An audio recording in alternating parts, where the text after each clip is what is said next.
Si toi aussi tu te demandes c'est quoi un doctorat, tu es au bon endroit.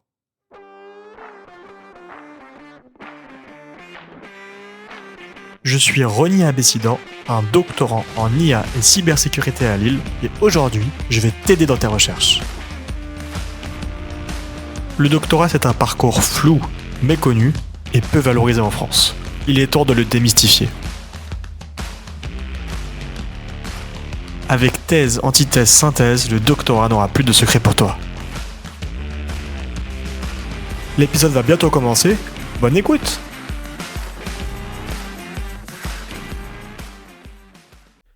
Salut à tous et bienvenue dans ce nouvel épisode de Thèse, Antithèse, Synthèse. Aujourd'hui, nous allons nous intéresser à la thématique suivante. Faire une thèse en sciences du numérique quand on est une femme.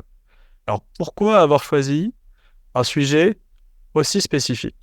Après tout, c'est vrai que j'aurais pu faire un épisode plus large comme faire une thèse quand on est une femme. Et bien il se trouve qu'il y a en fait des domaines où les femmes sont minoritaires et cela entraîne des expériences encore plus singulières pour elles. Puisque je fais moi-même une thèse en sciences du numérique, cela me semble pertinent d'aborder cette question sous l'angle de ce domaine où il y a un enjeu de fond encore plus important pour les femmes. Mais ceci dit, si vous êtes étudiante, doctorante ou docteur et que vous écoutez cet épisode, je suis sûr que l'épisode va quand même vous plaire et vous intéresser. Alors, être une femme et faire une thèse en sciences du numérique, qu'est-ce que ça change? Quels sont les obstacles, les chances et les défis d'un tel projet? Pour en parler, j'ai aujourd'hui avec moi 4 invités exceptionnels. Des invités qui vont nous partager leur parcours, leurs ressentis, leurs visions et leurs conseils. Vous allez voir que être une femme et faire une thèse en sciences du numérique, c'est non seulement faisable, mais aussi enrichissant et épanouissant. Alors sans plus tarder, commençons l'épisode avec la présentation de nos invités par elles-mêmes. Donc je propose qu'on commence par la présentation de Isabelle.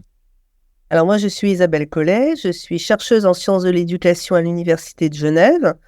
Et il y a bien longtemps, j'ai un bachelor en informatique, traitement du signal 3D.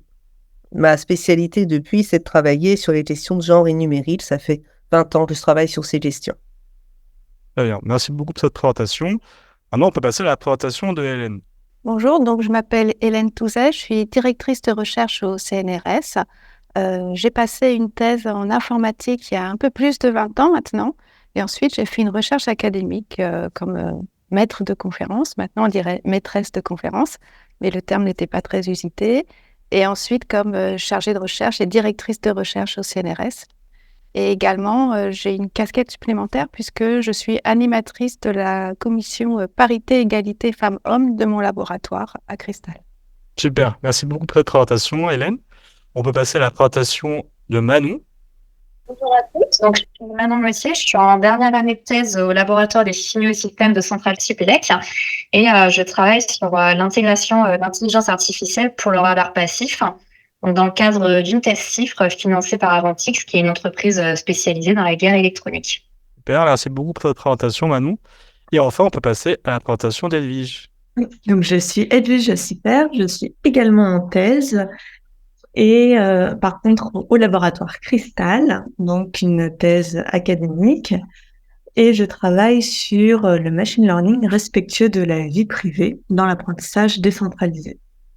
Super, eh bien écoute Edwige, je propose de commencer l'épisode avec toi, puisque tu es actuellement la plus jeune d'entre tous. Tu es doctorante en sciences du numérique, et donc du coup j'aimerais bien que tu nous partages déjà ton expérience. Peut-être que pour commencer par, tu peux nous présenter ton doctorat. Quand on fait des modèles d'intelligence artificielle, on utilise énormément de données, et quand on utilise ensuite le modèle, c'est possible de faire des attaques qui vont reconstruire les données qui ont été utilisées pour l'entraînement.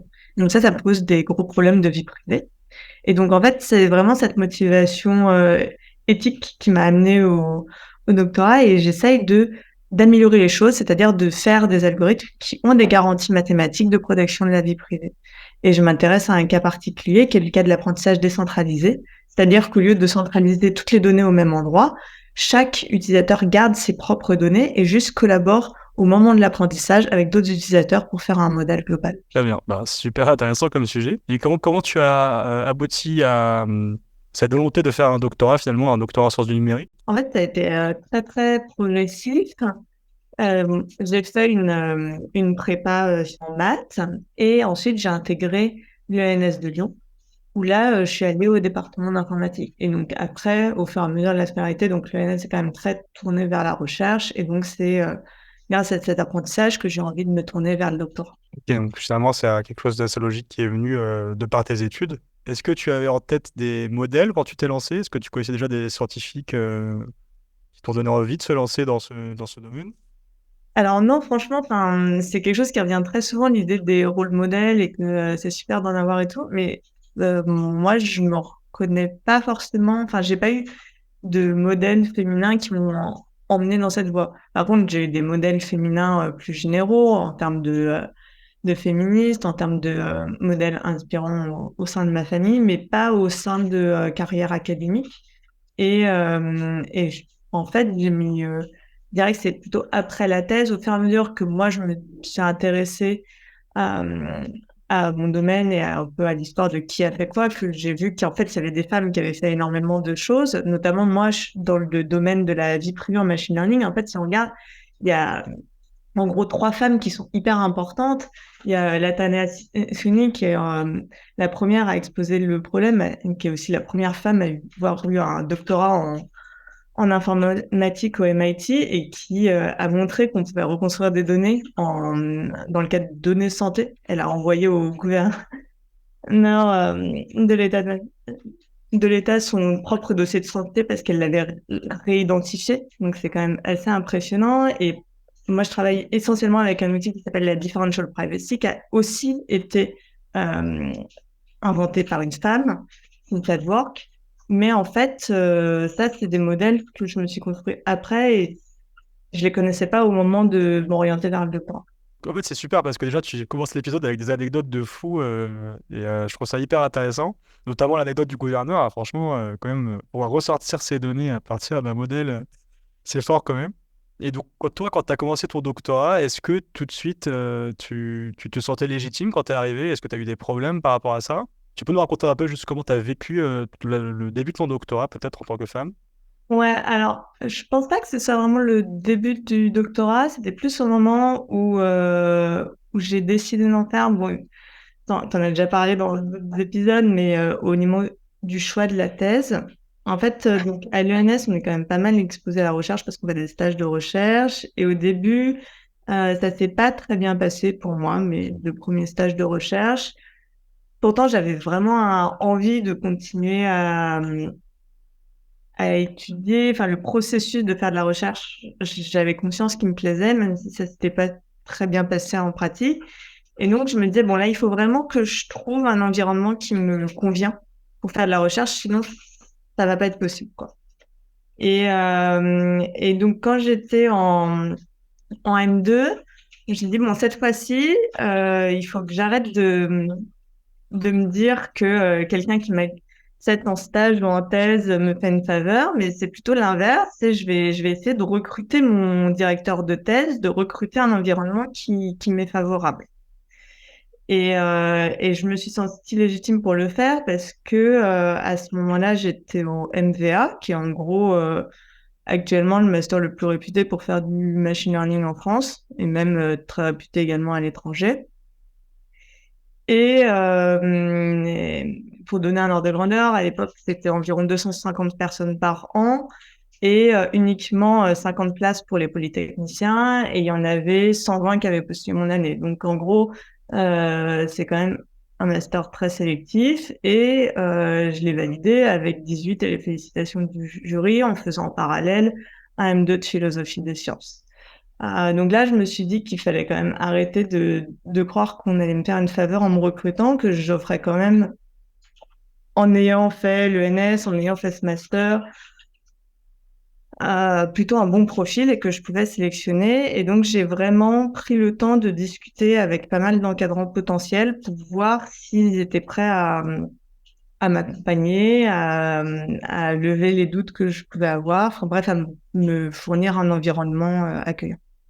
Ça, c'est quand même quelque chose qu'on conseille assez souvent, mais on peut le répéter encore une fois, l'importance de bien choisir son environnement quand on postule à une thèse pour pas se retrouver avec des gros problèmes par la suite, notamment avec Ouais, ça. voilà, totalement. Et en plus, ce qui était marrant à cette époque, c'est que j'avais aussi un ami qui avait un profil assez similaire au mien qui cherchait également une thèse. Mais en gros, d'un point de vue juste académique, mais en gros, il était pas MBA, il était un autre master un peu moins prestigieux. Historiquement, il avait une note un peu moins prestigieuse, etc., etc. Et du coup, parfois, on a postulé aux mêmes offres. Et donc, clairement, si la personne me ghostait, il lui répondait juste à lui, je me disais qu'il y avait peut-être un biais de genre, quoi. Ah oui, je vois Donc ce que là, tu veux c'est dire. des gens où j'étais contente finalement qu'ils m'aient pas répondu parce que du coup, ça les éliminait aussi, quoi. Ah oui, ça fait un test assez rapide, c'est pas idiot. On va avoir un acolyte pour vérifier tout ça. Voilà. Euh, CV anonyme un peu. ok, et donc quand tu as commencé à vraiment être dans ta thèse, à écrire des papiers, participer à des conférences, etc., est-ce que tu as vécu des défis particuliers en tant que femme? Après que le fait peut-être d'être un peu dans une minorité en sciences du numérique, ça peut déjà te faire quelque chose, j'imagine. Ouais, donc en fait, il y a plusieurs aspects, enfin, il y a énormément d'aspects dans le fait d'être la seule femme qu'on peut discuter. Euh, il y a déjà, il y a, il y a des gens qui vont juste avoir un comportement sexiste. Ça, j'en rencontre toujours. C'est-à-dire des gens qui vont pas me prendre au sérieux. C'est-à-dire, par exemple, je suis avec un ami en train de faire le tour des posters. Je pose une question à l'auteur et l'auteur me regarde jamais et répond que à l'ami, même quand c'est moi qui pose la question, quoi. Je n'existe pas vraiment. Donc ça, c'est un peu du sexisme pur ou alors juste des gens qui, au début, vont totalement m'ignorer.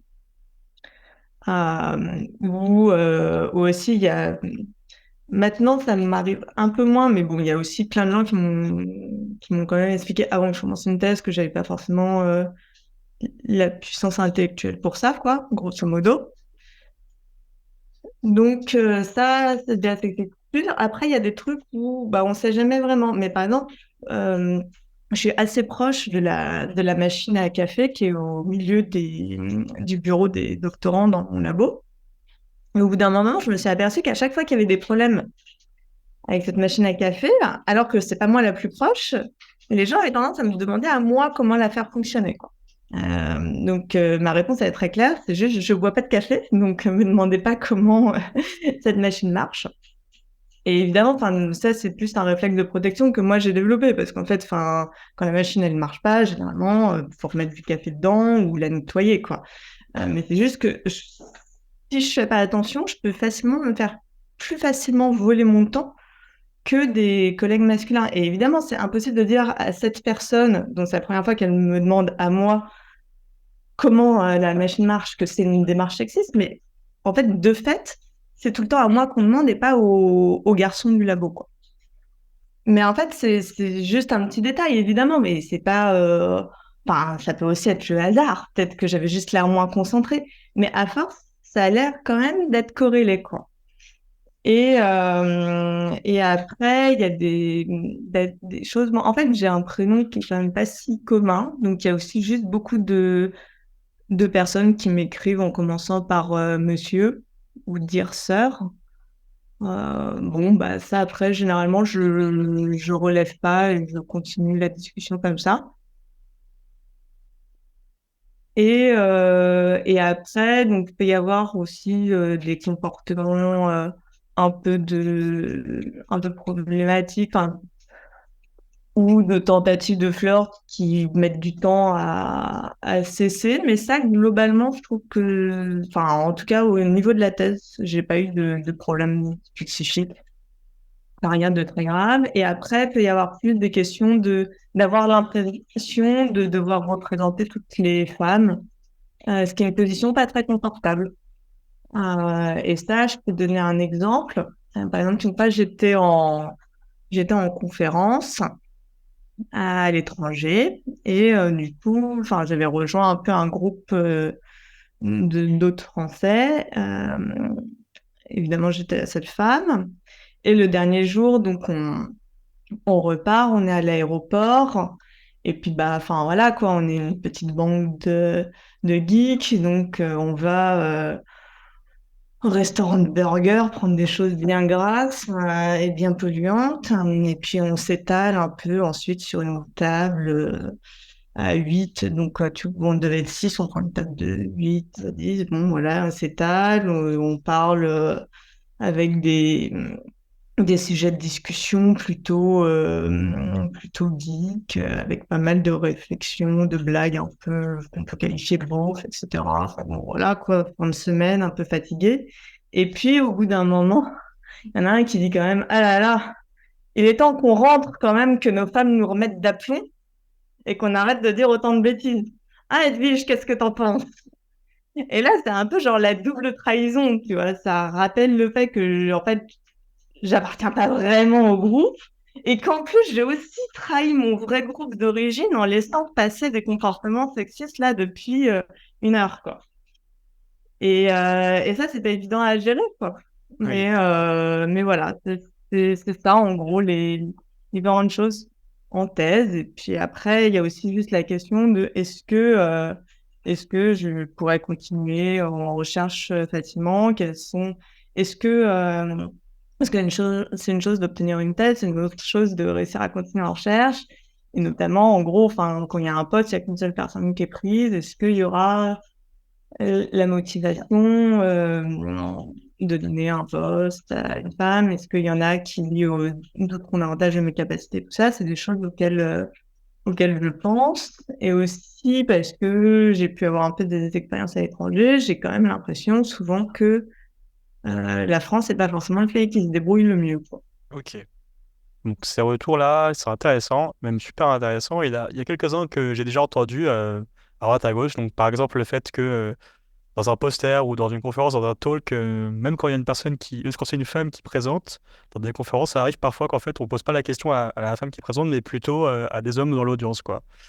Et ça, Ouais. ça arrive. Et en fait, même ce que tu as dit avec le poster, du coup, effectivement, le fait que toi tu poses la question et qu'on te réponde pas à toi, c'est quand même assez choquant, je trouve.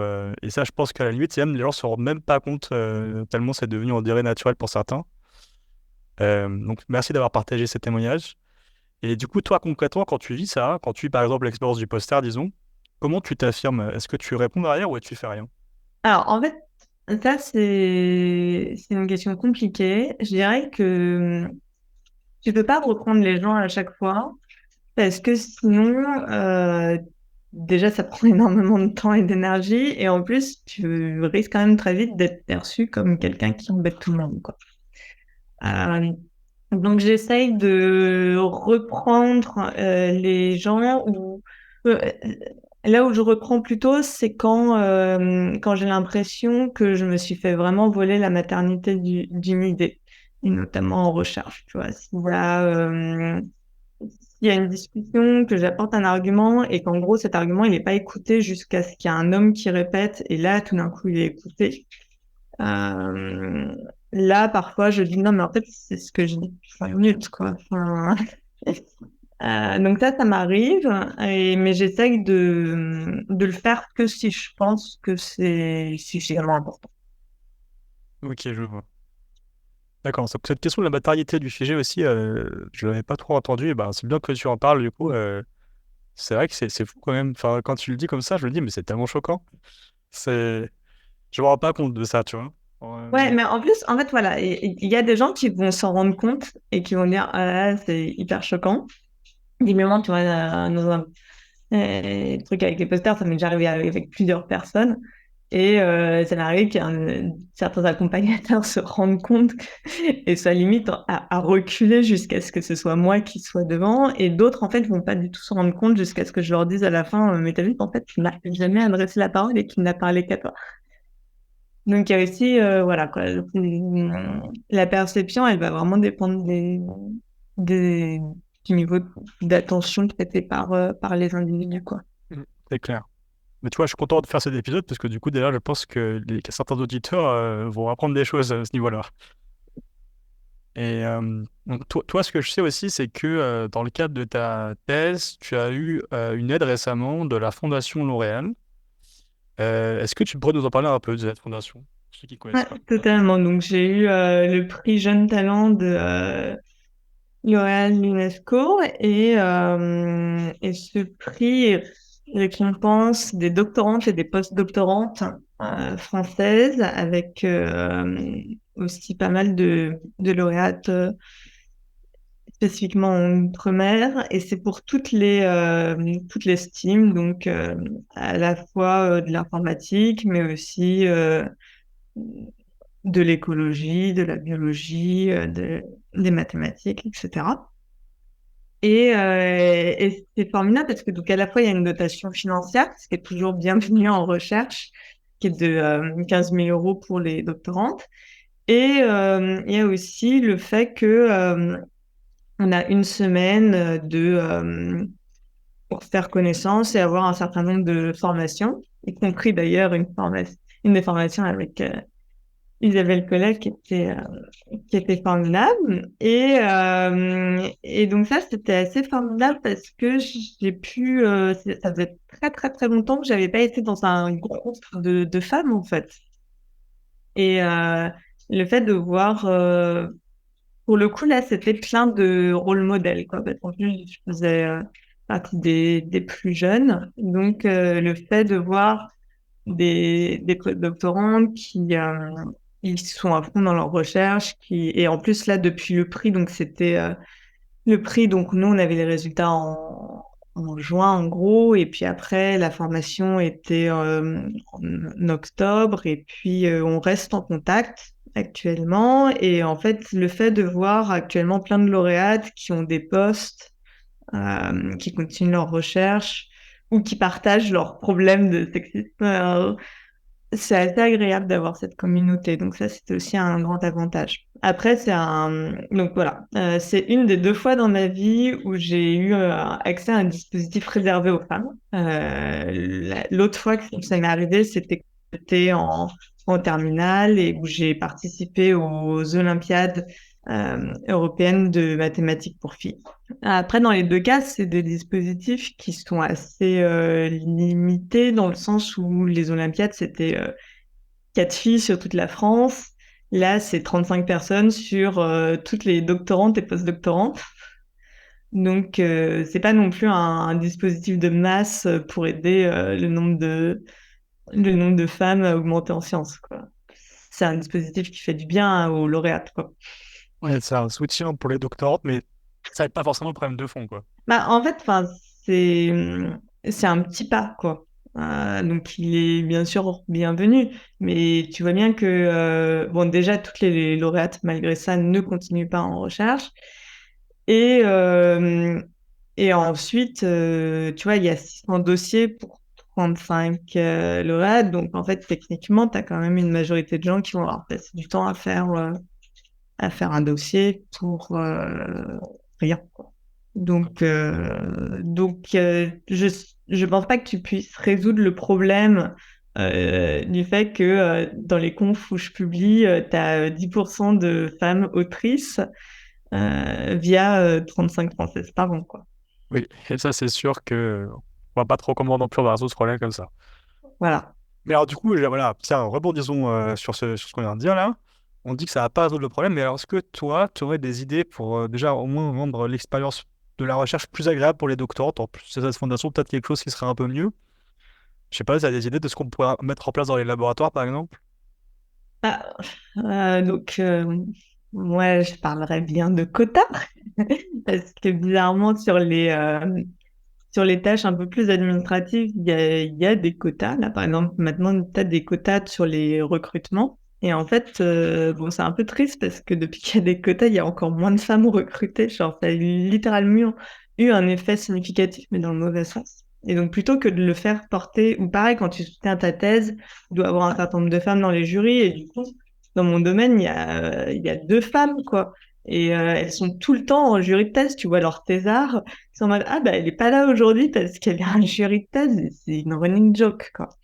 Donc, en fait, il y a eu des quotas qui ont été instaurés pour des tâches qui sont quand même plutôt de l'ordre administratif et qui font pas vraiment avancer les carrières des femmes en question, quoi. Et par contre, sur le nombre de places, bah, il n'y a pas de quota, quoi.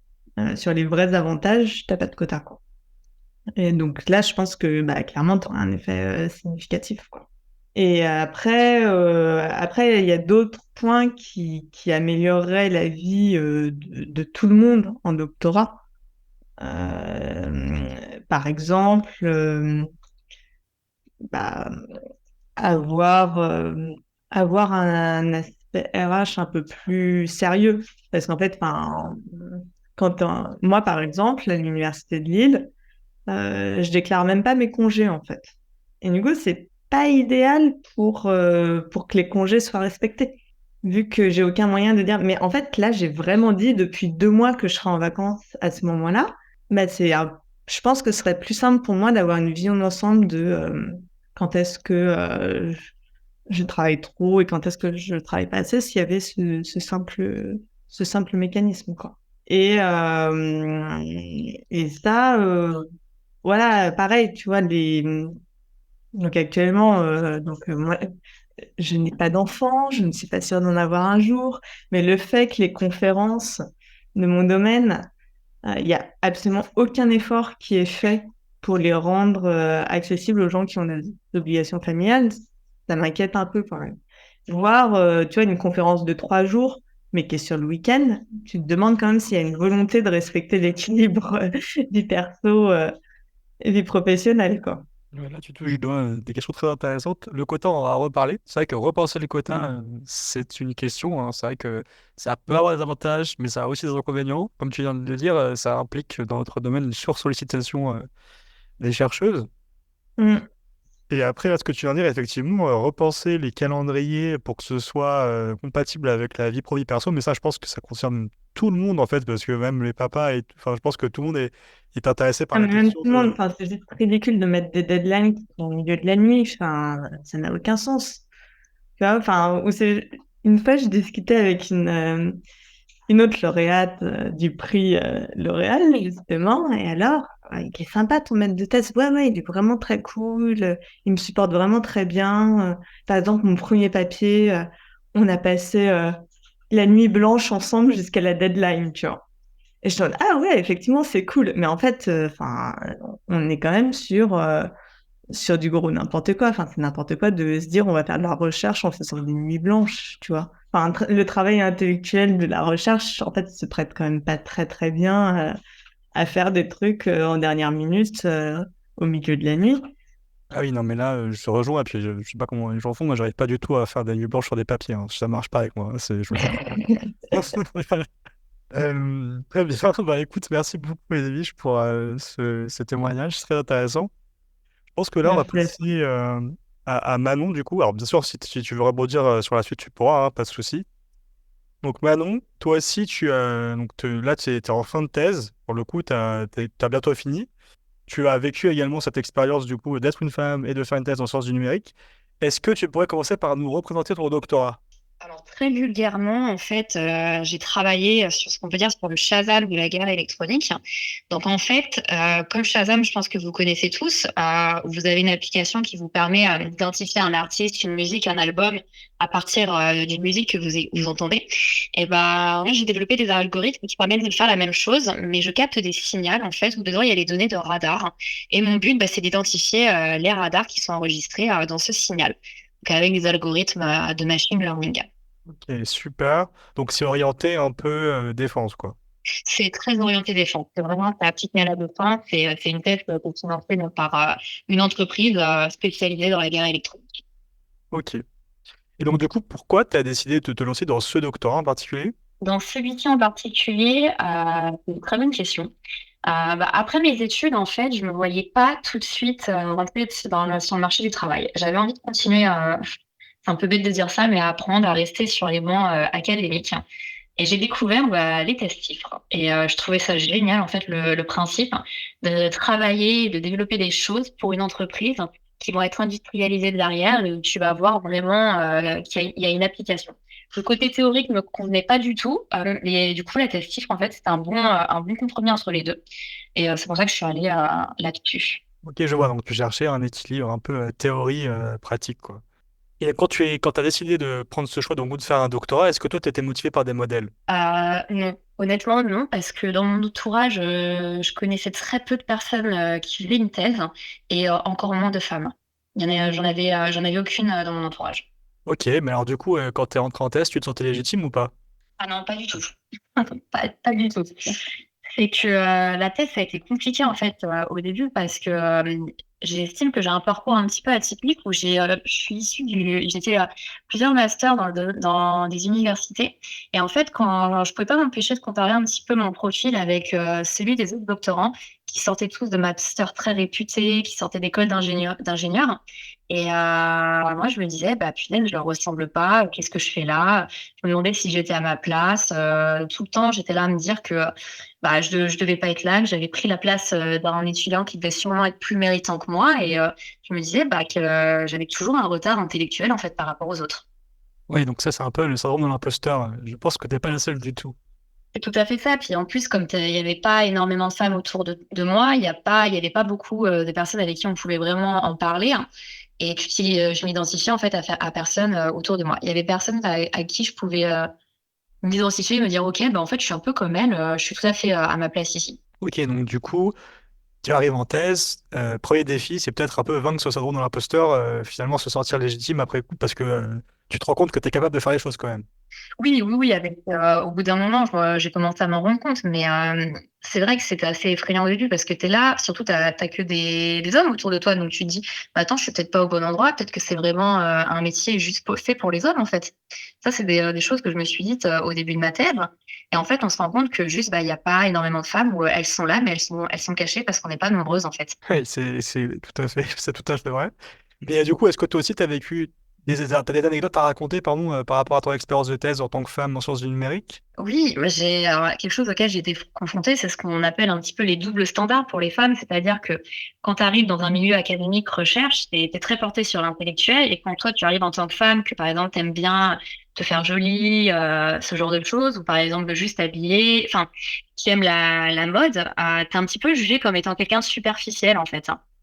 Et du coup, tu te dis: «Bah, attends, peut-être, faut pas que je prête trop, attention à moi pour, plutôt rentrer dans le moule». Et à côté de ça, quand tu es une femme et que tu rentres dans le domaine industriel, dans les entreprises, là, il faut que tu sois assez apprêtée, sinon on va dire de toi que tu es négligée. Ça, c'est des choses en tant que femme que j'ai pu remarquer, en passant de l'académique, à l'industrie. Oui, je vois ce que tu veux dire. En fait, dès que tu arrives en conférence, si tu es trop bien habillé, on peut peut-être penser que en fait, tu vas faire le show ou je sais pas quoi. C'est ça, tu un peu tu superficielle, tu stupide et tu rien dans la tête, en fait. Alors que non, il y a quand même en fait, on te juge aussi en tant que femme, de ce que moi j'ai pu ressentir, un petit peu sur ton apparence. Et bah, ça, c'est quelque chose, je pense, que tu retrouves même dans la vie de tous les jours, malheureusement. Ouais. Et est-ce que tu as remarqué des comportements inappropriés dans ton laboratoire ou plutôt peut-être même, est-ce que tu as des amis qui ont vécu des expériences un peu particulières par rapport à ça? Alors oui, j'ai une amie, donc c'est pas dans le laboratoire, elle est à l'extérieur, donc elle m'a partagé, son témoignage. Elle a été victime, en fait, de harcèlement et c'est assez violent ce qui je trouve, lui est arrivé et bah, je lui ai proposé, en fait, de partager son histoire, donc elle a tout de suite accepté quand elle a su que c'était anonyme. Parce que, elle ne voulait pas en parler, et que tout le monde soit au courant que ça venait d'elle parce qu'elle avait peur, en fait, des répercussions derrière. Je peux lire, son témoignage? Bah écoute, vas-y, on est tout de suite, tu peux nous lire le témoignage. Il y a des détails qui ont été un petit peu changés et les prénoms, ne sont pas du tout les mêmes.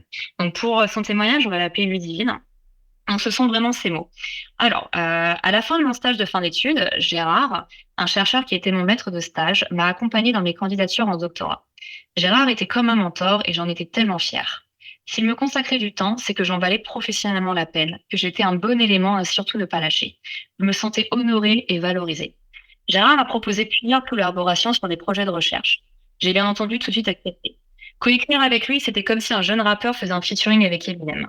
Je commence alors ma thèse sur des projets de recherche en coécriture avec Gérard. Finalement, je me retrouve assez seule sur ces projets. Je suis la seule à travailler dessus. Et nous ne faisons des réunions qu'une fois tous les 2-3 mois, uniquement en visio. Jusqu'au jour où je reçois une lettre de lui me déclarant sa flamme. Je n'ai pas envie de partager tous les détails. J'ai peur que l'on reconnaisse les visages de cette histoire et que cela me porte préjudice. Je n'ai pas donné suite à sa déclaration et celle-ci s'est vite accompagnée de chantage. Chantage quant au projet et du chantage au suicide.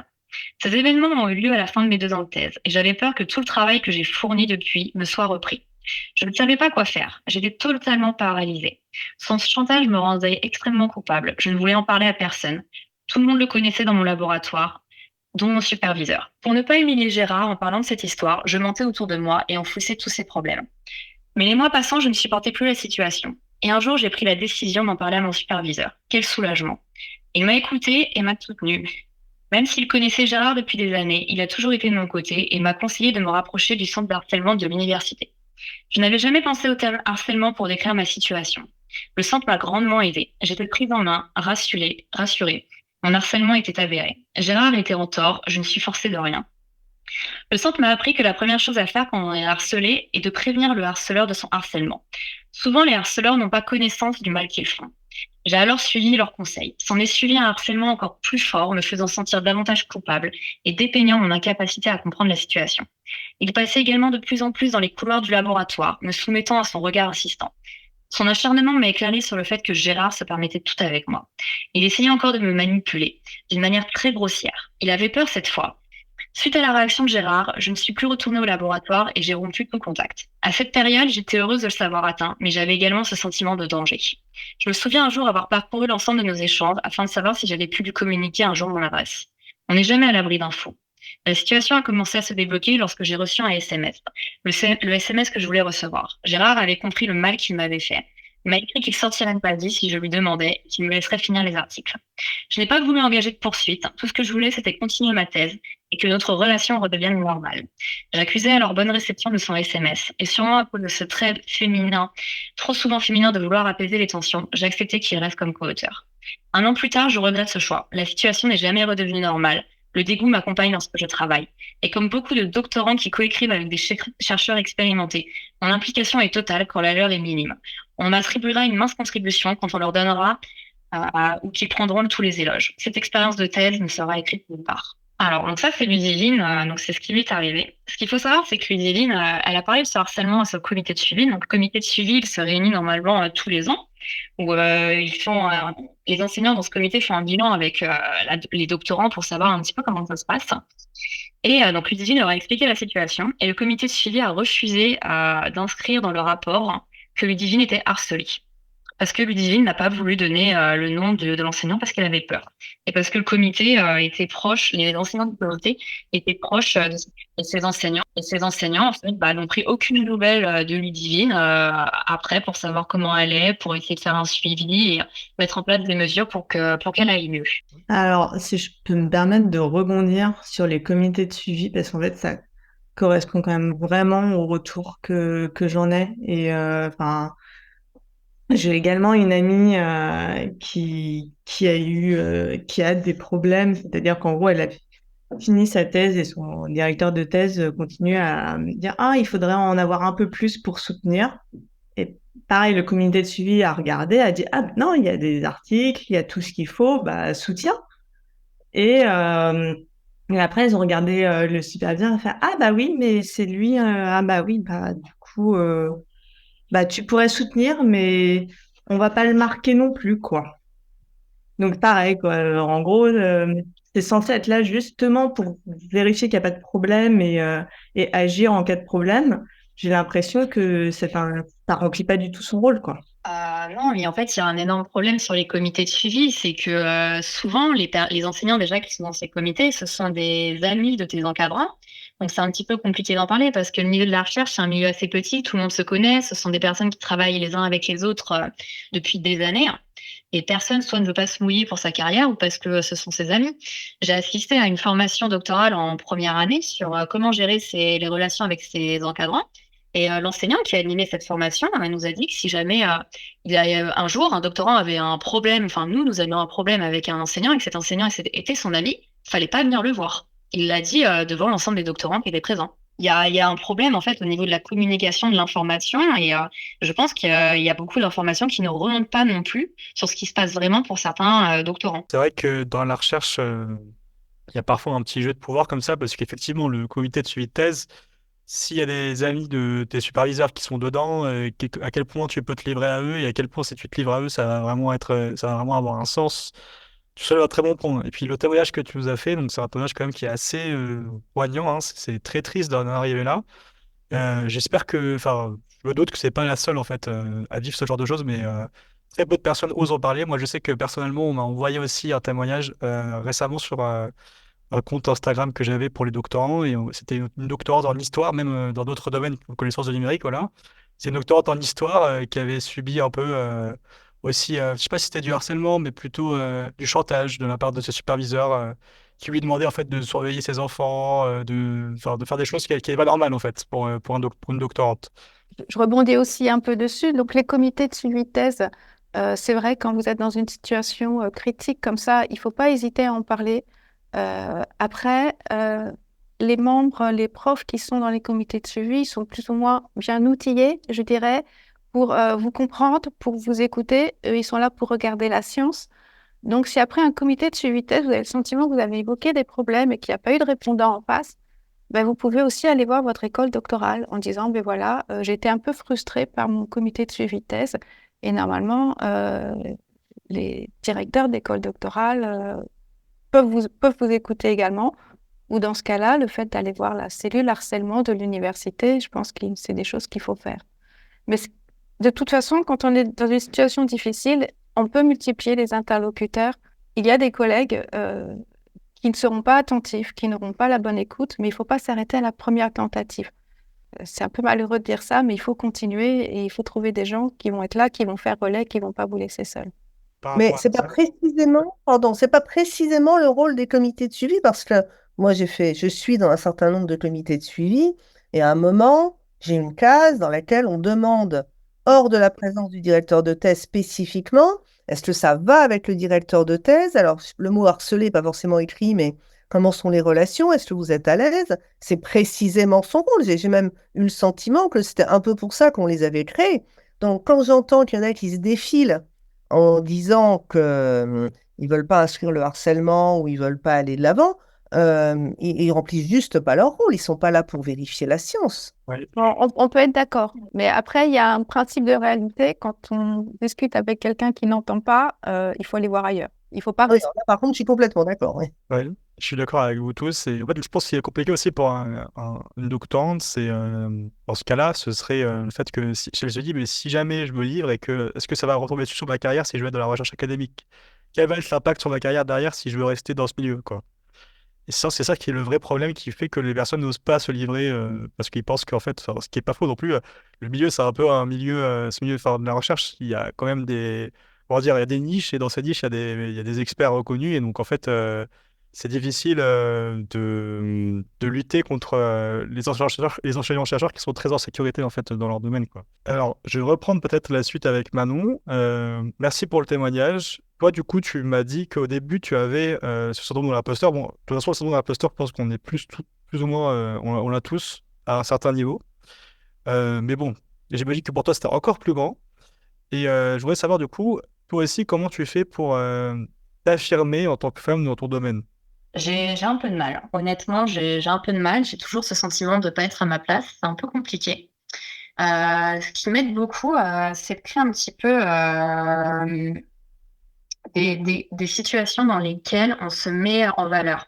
C'est-à-dire que j'ai une amie doctorante, donc Sarah, qui est aussi en thèse comme moi, donc on a le même encadrant, et elle fait beaucoup ça, c'est dès qu'elle voit notamment d'autres femmes, elle fait beaucoup un petit peu de compliments pour les mettre en valeur en leur disant que ce que vous faites, c'est génial, vous êtes à votre place.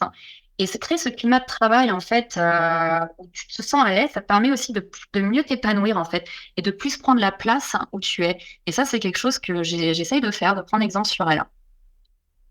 Oui, je vois. Je pense que c'est un très très bon point. Ça doit aider beaucoup de personnes de faire ça.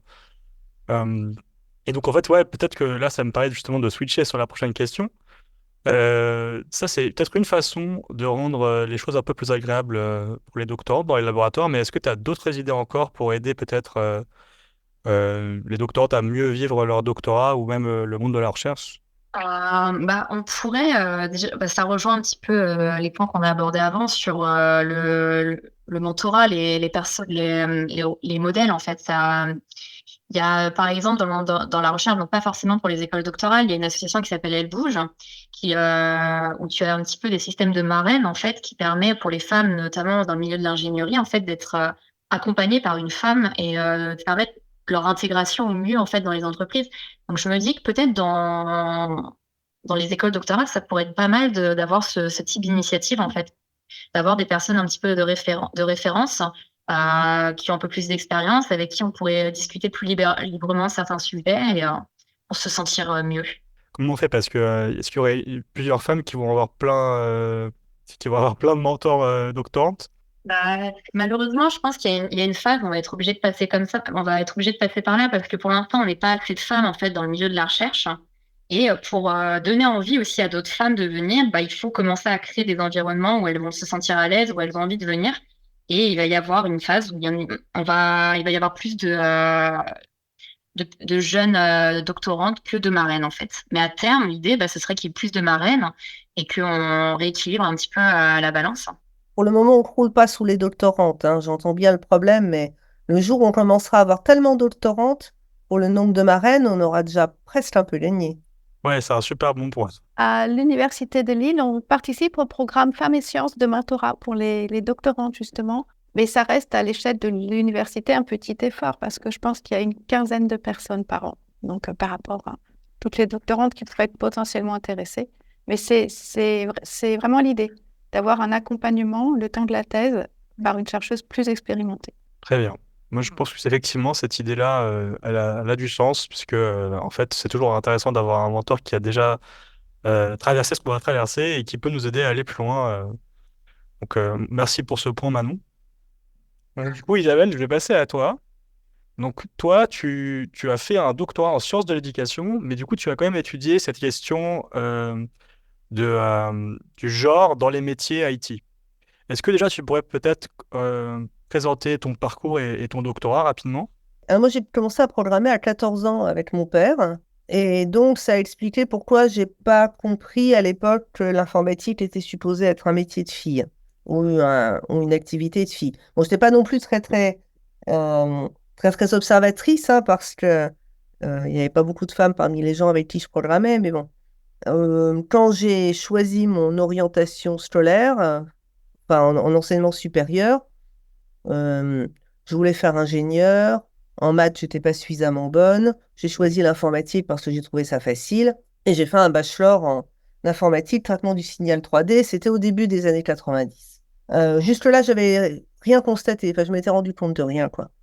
Et puis, quand je me suis rendu compte que je trouvais pas de travail, que je n'étais jamais la personne qu'on embauchait, mais plutôt mes collègues, euh, que sur la technique, on ne pensait pas à moi, mais on me voyait peut-être plutôt sur des choses plus administratives ou plus éloignées de la programmation, par exemple.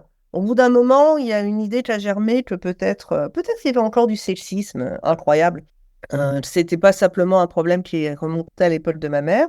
Bon, mais comme il s'est passé 6 ans où j'avais pas réussi à trouver de poste intéressant, de poste durable, ma carrière commençait pas, je suis rentrée en sciences de l'éducation pour obtenir, dans mon idée à l'époque, un master en ingénierie de la formation, quelque chose comme ça. Là, j'ai découvert les études genre, j'ai trouvé ça génial. J'ai compris pourquoi je n'avais pas trouvé de travail, j'ai compris pourquoi c'est pas à moi qu'on parle les techniques. Je suis restée et donc j'ai fait une thèse en sciences de l'éducation sur la masculinisation des études d'informatique. C'est-à-dire pourquoi, soudain, dans les années 80, autant d'hommes sont arrivés dans ces filières qui s'élargissaient de plus en plus et si peu de femmes. Et donc, ça fait 20 ans que je travaille sur ces questions de genre dans le numérique. Voilà, donc là, tu es l'invité parfaite pour l'épisode pour nous expliquer tout ce qui se passe et tout ce qu'on pourrait faire. Euh, mais du coup, est-ce que tu pourrais peut-être commencer par témoigner de ta propre expérience de thèse en sciences de l'éducation?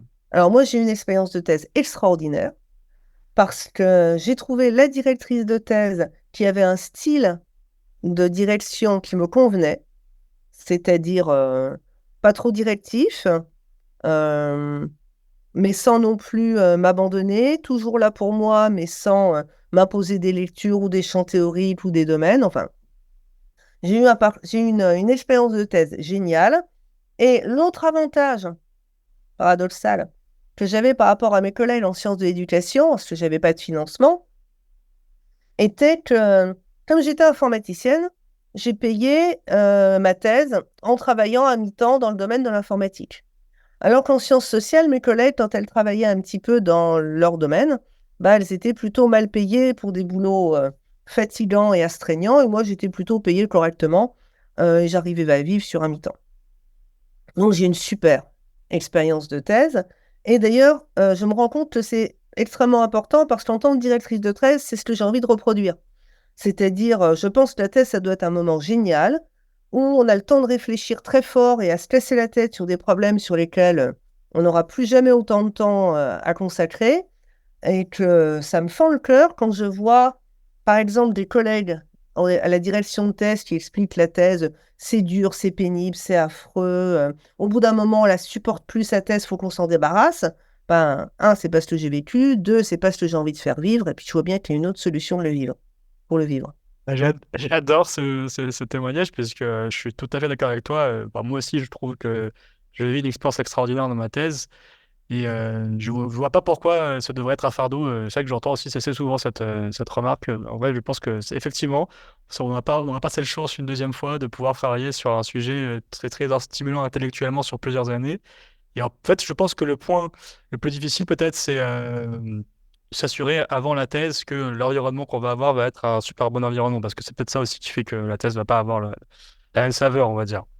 Mais si l'environnement qui nous accueille est top, ce qu'il faut vérifier en particulier plus que le sujet, hein, je le répète dans le podcast, je pense qu'il y a, franchement, il y a de quoi il y a de quoi kiffer sa vie, quoi. Je sais pas C'est comment ça. dire autrement, mais Mais après, il faut réaliser que les directeurs et directrices de thèse sont souvent pas du tout formés à faire ça. Euh, sont parfois... L'université, c'est un monde où chacun évalue tout le temps les autres, très concurrentiel, très politique. Donc ça, on est sans arrêt mis en situation d'insécurité. Donc normalement, quand on est en position de diriger une thèse, ça va quoi. On est un peu arrivé, on n'a pas directement peur pour son poste, on a un salaire qui tombe assez régulièrement. Faut quand même savoir à pas retransmettre le stress vers ces doctorants et doctorantes. Par ailleurs, si j'ai un doctorant ou une doctorante actuellement qui réussit pas ou qui abandonne, c'est pas nécessairement moi qui ai été défaillante. Ça peut être le fait qu'une thèse, c'est pas fait pour tout le monde. Si une fois j'ai un doctorant ou une doctorante qui dit une bêtise en colloque, eh ben c'est normal, il apprend. C'est pas moi qui ai dit une bêtise, c'est pas moi qui vais prendre. Et j'ai souvent l'impression que mes collègues vivent les choses un peu comme ça et se mettent à micromanager tellement ils ont peur que leur piou-piou fasse quelque chose qui leur porte préjudice à eux ou à elles, alors qu'on n'est pas dans la même du tout position de difficulté.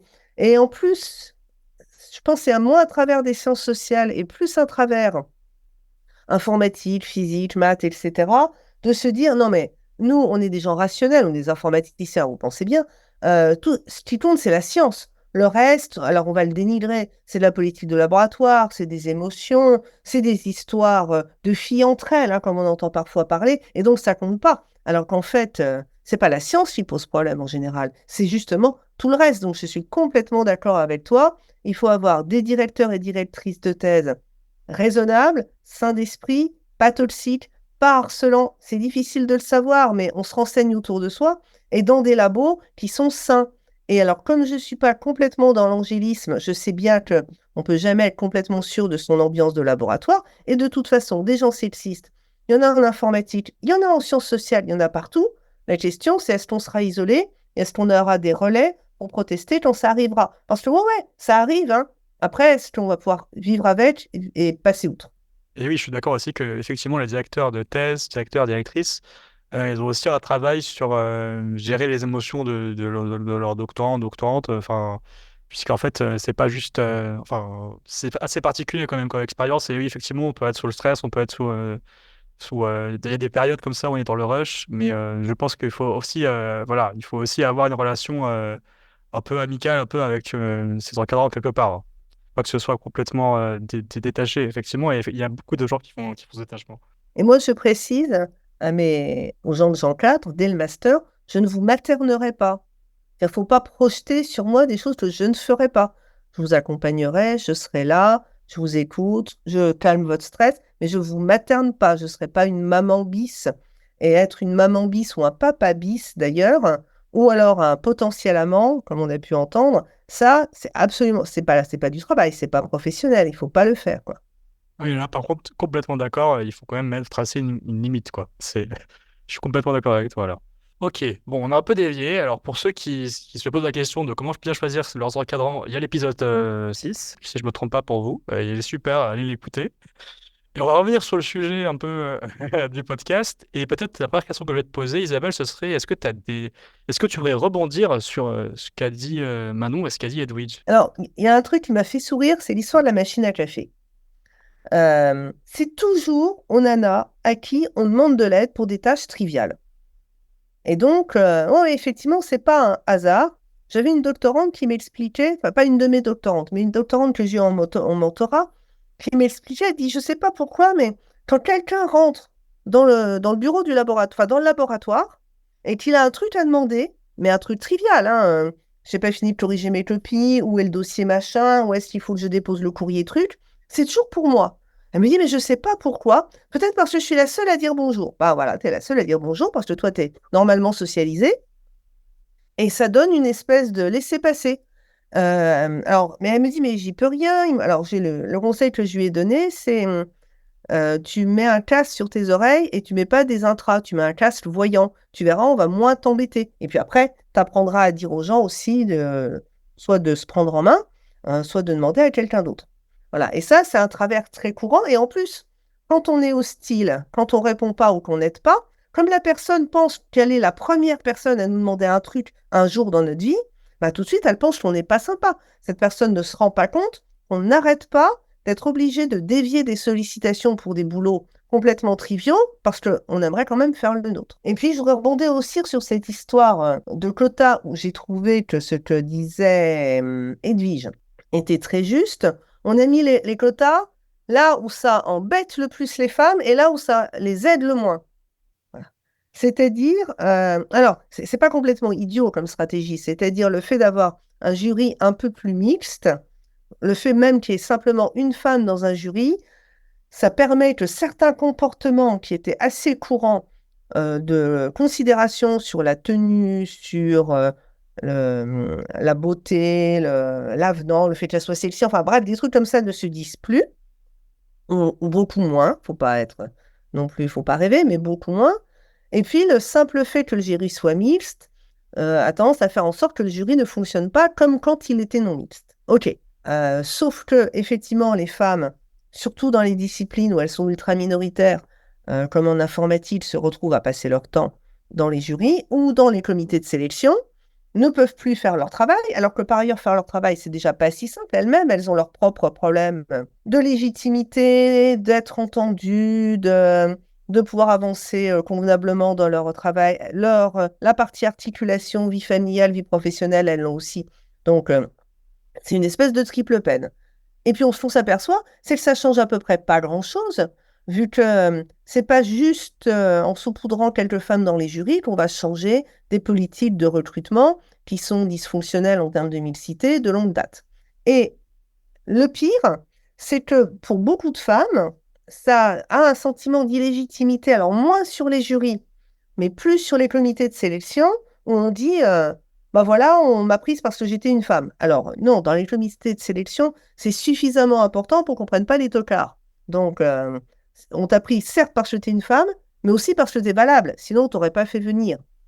Néanmoins, comme souvent, avec bien peu de finesse, les personnes disent non, mais on a absolument besoin d'une femme, tu veux pas venir, bah forcément, on comprend que les femmes aient tendance à penser ça. Et je pense que même en plus des quotas, et donc ces histoires de sursollicitation dans les comités et dans les jurys, il y a aussi une sursollicitation qui doit être de l'extérieur. C'est-à-dire, en fait, on a besoin de montrer qu'il y a des femmes scientifiques dans tel domaine, dans tel domaine, dans tel domaine. Et donc, du coup, j'ai des collègues qui sont invités dans des lycées, dans plein d'endroits, juste pour communiquer sur leurs travaux, mais du coup, ils sont plus de temps pour leurs recherches. Et en plus, on les culpabilise éventuellement en leur disant non, mais quand même, c'est pour les femmes, quoi, tu pourrais. Alors que c'est pas notre problème à nous, le sexisme. C'est-à-dire, là, on est en train de faire porter la responsabilité d'une discrimination sur les personnes qui en sont victimes. Ce qui, alors, stratégiquement, est assez malin si on veut pas changer les choses. C'est bien dit. Donc, du coup, toi, est-ce que quand tu t'es lancé dans l'informatique, tu avais un modèle à ce moment-là, d'autres personnes, d'autres femmes qui s'étaient lancées aussi dans l'informatique? Moi, c'était Yoko Tsuno. Alors, c'est un modèle de BD, mais le fait est, dans tout... Alors, moi, j'ai toujours adoré la science-fiction. La science-fiction, les femmes se bousculaient pas, hein. Moi, je lisais Asimov et on avait quand même un des premiers personnages féminins. Alors, elle était psychologue pour robots, mais alors quand même pour robots, quoi. Et puis, c'était un personnage de premier plan en science-fiction. C'était super rare. Mais bon, mon personnage idéal, c'était Yoko Tsuno, une BD de Roger Leloup qui sortait dans le journal de Spirou dans les années 80, où elle était électronicienne. Informaticienne, c'était un peu tôt pour pouvoir dire ça, des personnes informaticiennes, il n'y avait pas encore tant de ça. Elle vivait des aventures avec des extraterrestres, elle allait dans l'espace, elle vivait des aventures avec des composantes scientifiques dedans. Voilà, mon rôle modèle, c'était Yoko Tsuno. J'ai aussi lu Yoko Tsuno, c'est excellent.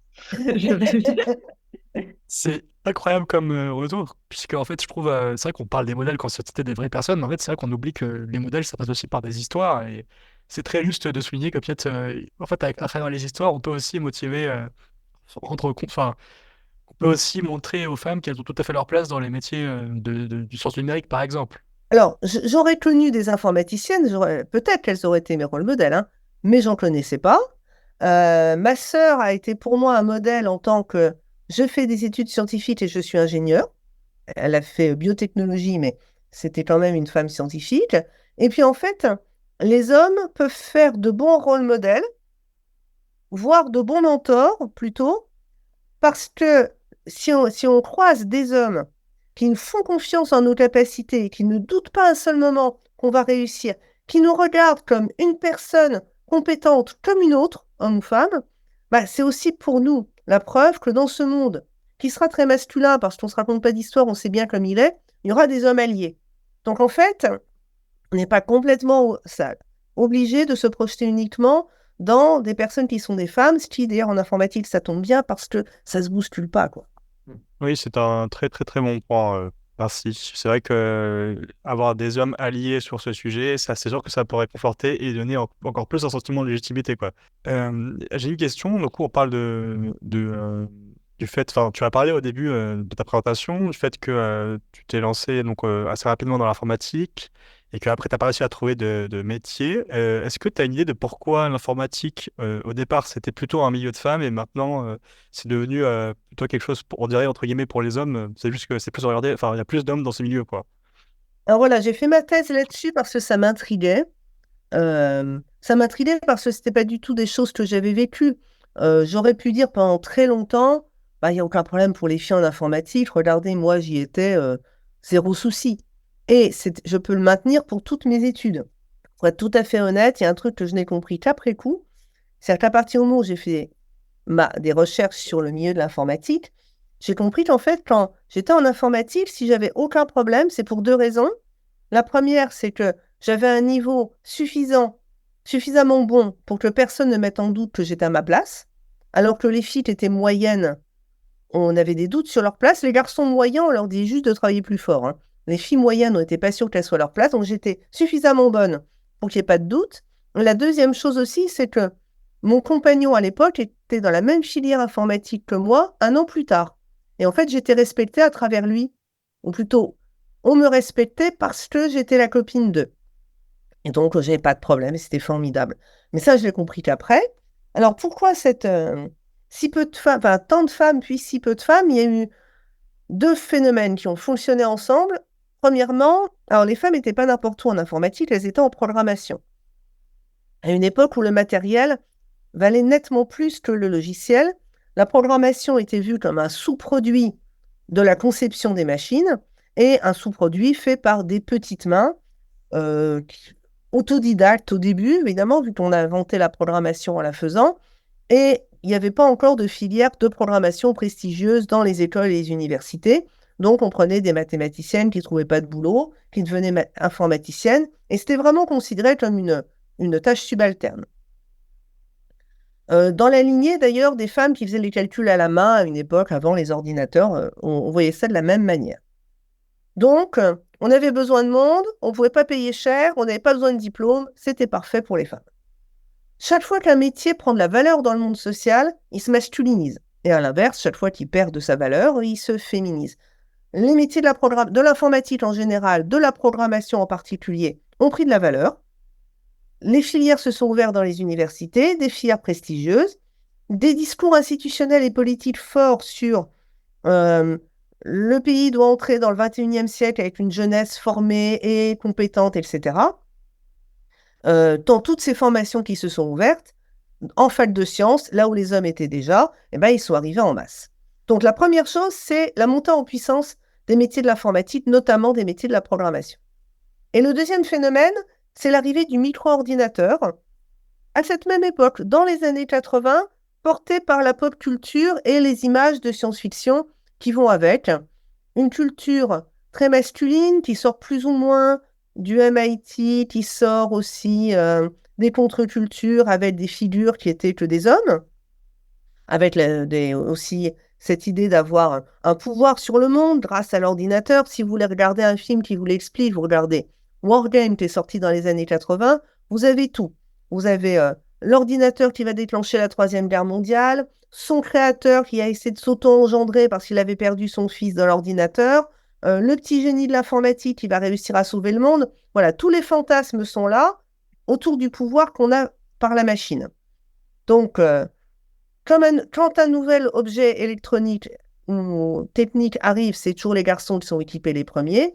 Donc, vous avez une montée en puissance du métier. Les garçons équipés, pas tous, parce que c'est cher, de micro-ordinateurs et des fantasmes de pouvoir. Ben voilà, ça a masculinisé les filières. Très clair ces explications. J'avais déjà écouté un peu les explications parce que j'avais assisté à une conférence où tu avais présenté. C'était très très bien.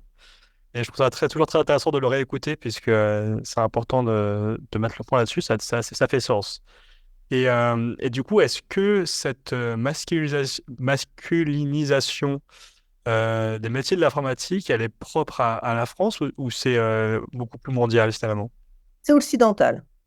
C'est occidental parce que cette histoire que j'ai racontée sur la montée en puissance des métiers concomitante avec l'arrivée du micro-ordinateur porté par les images de la pop culture, c'est une histoire de l'Occident.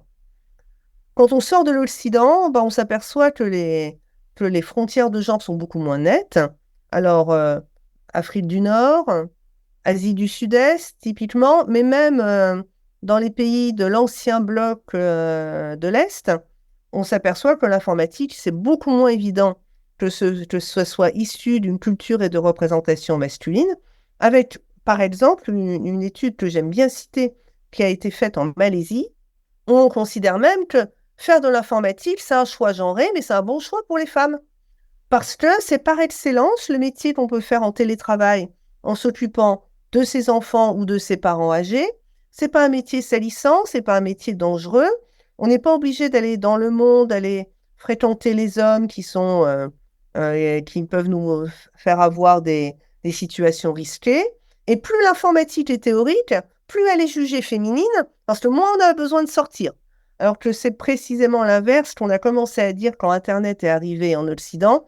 Puisque c'est de la communication et que les femmes aiment ça, elles vont aller dans les métiers de l'Internet.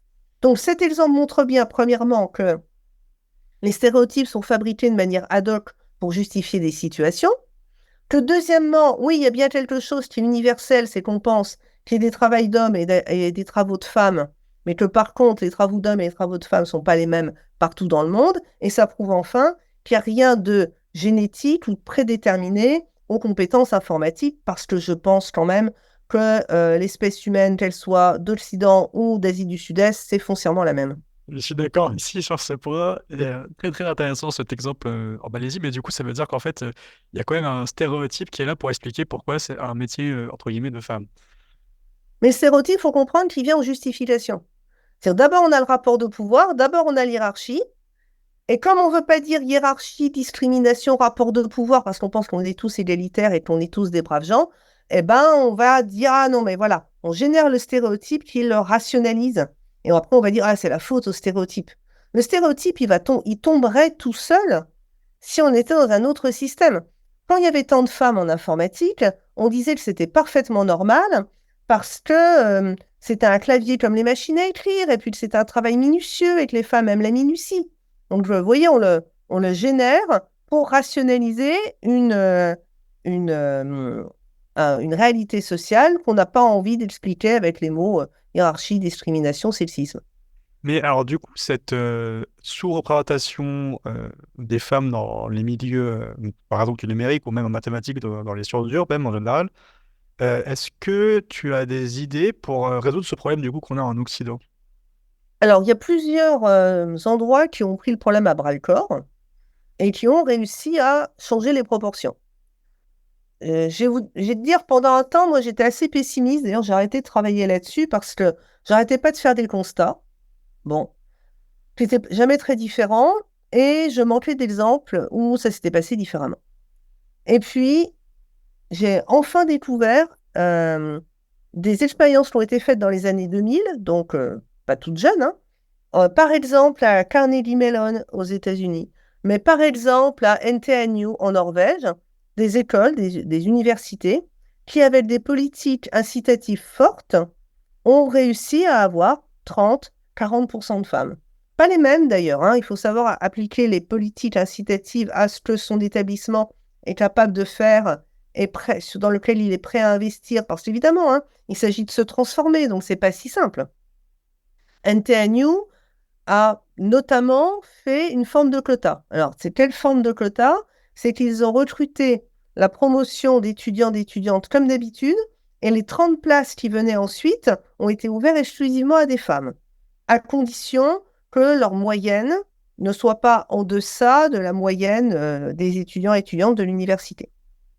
Histoire qu'on ne puisse pas dire qu'on les raclait les fonds de liste, quoi. Donc, mécaniquement, ils ont changé les proportions. Et ils ont maintenu le quota tant que nécessaire. Parce que comme c'était mécanique, il a fallu un certain temps pour que dans les esprits, avoir 30 à 40% de femmes, ça ne soit pas bizarre, ça devienne quelque chose d'assez habituel. Le quota n'existe plus, mais il continue à avoir des politiques universitaires, des politiques éducatives fortes pour être certain, et en particulier, qu'il n'y ait pas de harcèlement, qu'il y ait des safe spaces, que les femmes se sentent intégrées, que dans le public qui enseigne, il y ait des hommes et des femmes, etc. Carnegie Mellon, ils s'y sont pris différemment. Ils n'ont pas mis de quota, mais ils ont fait un énorme travail en amont, à la fois sur le recrutement et sur l'intérêt des filles et leur recrutement. C'est-à-dire, ils ont réalisé que finalement, recruter des étudiantes ou des étudiants sur la base de leurs compétences techniques préalables, ça ne voulait pas dire grand-chose. Parce qu'on va passer 5 ans à les former, et le fait qu'ils aient pu brancher une box Internet ou qu'ils aient fait une LAN party, ça ne voulait pas dire grand-chose. Les expériences techniques à ces âges-là, elles ne sont pas énormes, et puis surtout, elles sont plus souvent chez les garçons à cause des socialisations différenciées. Donc, ils ont mis en avant d'autres compétences qui étaient bienvenues en disant, en substance, venez avec vos compétences, nous, la technique, on s'en charge. Et puis, ils se sont rendus compte aussi qu'il y avait des modules où les femmes avaient plus de mal systématiquement, les femmes et les étudiantes de milieux défavorisés. C'est parce que c'était les modules les plus techniques où les femmes ou les étudiants de milieux favorisés avaient tendance à avoir un mauvais sentiment de compétence de par la socialisation, et où en plus, il y avait des prérequis implicites. Tout le monde sait que, tout le monde a déjà. Bah non, pas tout le monde. Plutôt pas les femmes et plutôt pas les étudiants de milieux défavorisés. Donc ils ont fait des modules démarrage à zéro. On arrivera au même endroit, mais on suppose rien. On part vraiment à la base et tout le monde va avancer. Et ça donne confiance, notamment aux femmes, quand on voit les étudiantes en France, par exemple, pas les étudiantes, les lycéennes, qui disent « Ah là là, mais je ne vais pas prendre la filière NSI parce que je vais me retrouver avec des garçons qui programment depuis l'âge de 4 ans. » Alors en général, non. Quelques-uns programment éventuellement depuis longtemps. Ils en parlent beaucoup, ils en font beaucoup étalage.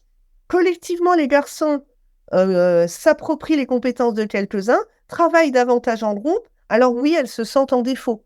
Dire on est sur un module où on part au plancher et on prend aucun prérequis, ça aide concrètement et ça rassure aussi.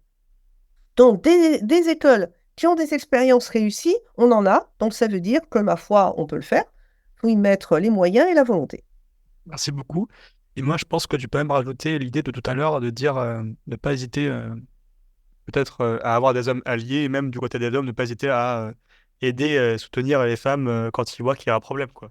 Ah bah, de toute façon, en informatique, si les hommes ne sont pas alliés, c'est mort, hein. Je veux dire, avec 90-10%, on n'a pas le choix. Il faut absolument que les hommes viennent avec nous. Et ça me rappelle une intervention que j'avais faite dans une école d'ingénieurs où je parlais au bureau des élèves et aux élèves qui étaient en conseil d'administration de l'école. Et Et avant de commencer à leur parler du sexisme qui était dans leur rang et dans les associations étudiantes, on a commencé par parler du sexisme qui était du côté des profs. Parce que les étudiants et étudiantes, on a parfois un peu marre qu'on leur dise « Non, le sexisme, c'est chez vous », surtout quand ils sont tout à fait capables de se rendre compte que c'est aussi dans le corps enseignant. Donc, on parle de ça, et puis, il y a une étudiante qui raconte un problème qu'elle avait eu avec un responsable de projet qui s'était comporté avec elle et sa collègue en binôme de façon absolument détestable, en méprisant et dénigrant leur projet. Et elle n'avait pas osé en parler de toute l'année. Et finalement, à la fin de l'année, une fois que le diplôme était en poche, elles ont osé aller voir le directeur de filière, qui pour le coup a été très soutenant et a dit « mais ça ne se passera plus jamais, vous auriez dû venir avant, je vais prendre des mesures, etc. » Et là, donc, les deux étudiantes étaient révoltées, complètement normal, et les garçons du bureau des élèves et du conseil d'administration étaient tout aussi révoltés, mais il n'y en a pas un qui les avait accompagnés pour protester. Et donc, je leur ai dit, ben, pourquoi vous n'y êtes pas allés? Et là, ils sont tombés des nues. On voyait bien que dans leur tête, c'était un problème de filles. Ah ben non, c'est pas un problème de filles, c'est un problème de tout le monde. C'est-à-dire, si tu veux pas, toi, en tant que garçon, être considéré comme les autres mecs qui se comportent mal, eh ben, faut que tu mouilles la chemise aussi, quoi. J'ai une anecdote assez proche là-dessus qui m'est arrivée une fois. Il y a un homme qui est revenu m'embêter en conférence, alors en me coupant alors que je discutais déjà avec un homme de ma recherche, quoi. Et donc, je finis par réussir à faire partir le gêneur. Et là, l'homme me demande, mais quel est cet individu, quoi? Donc, je lui explique, bah voilà, c'est justement, il a flashé sur moi. Là, c'est la 3e fois qu'il vient m'embêter. Je le connais pas. Et il me dit, ah, mais c'est vraiment paye ta conf, cette histoire. Et voilà, ça, c'est la fin de l'histoire. Ça, c'est la fin de l'aide, quoi. Et, euh, et, et, bah, déjà, il était sympa, il trouvait que c'était pas normal, mais en fait, le truc, c'est que du coup, il n'y avait pas l'idée d'aller plus loin que ça, quoi. Oui, il aurait pu intervenir, quoi. Il aurait pas te En laissé. fait, voilà, oui, bah oui, c'est pas conf, ouais, voilà, c'est une réalité, mais du coup, c'est bien que tu en aies conscience, mais normalement, voilà, t'aurais pu, sur tout le temps où j'essayais de le faire partir, dire qu'il n'était pas à sa place, ou me demander si j'avais besoin d'aide pour faire cesser ce comportement, vu qu'il était témoin, quoi. Alors que là, voilà, c'était juste, voilà. Malgré la conscience de l'événement, il n'y avait pas le passage à l'action, quoi. Ouais, c'est dingue. Je pense que c'est toujours délicat parce que il faut que la personne se rende compte et ensuite qu'elle fasse une action, quoi. Faut être faut d'ailleurs se rendre compte et après être assez courageux pour dire bah en fait dégage toi, qu'est-ce que tu fais là, pourquoi tu le remettes, on est en train de parler, enfin ok. Ouais, ouais, c'est jamais évident voilà. Mais c'est juste que c'est exactement cette impression de même quand certains ont conscience de pas savoir qu'en fait finalement ils peuvent aussi contribuer à essayer de faire stopper les choses, quoi. Et ça, je pense qu'il y en a beaucoup qui osent pas ou qui en ont pas cette conscience, quoi. Et bah, j'espère qu'il y en a dans nos auditeurs qui vont apprendre quelque chose là, si ça peut si ça peut aider. Isabelle, j'ai une autre question pour toi. Les quotas, tu en penses quoi? Parce que je veux dire notamment les quotas dans les comités de sélection. Puisque il y a j'ai beaucoup de retours de femmes qui me disent, mais en fait, j'en ai marre d'entendre les mauvaises langues qui me disent que j'ai eu ma thèse parce que il y avait un quota.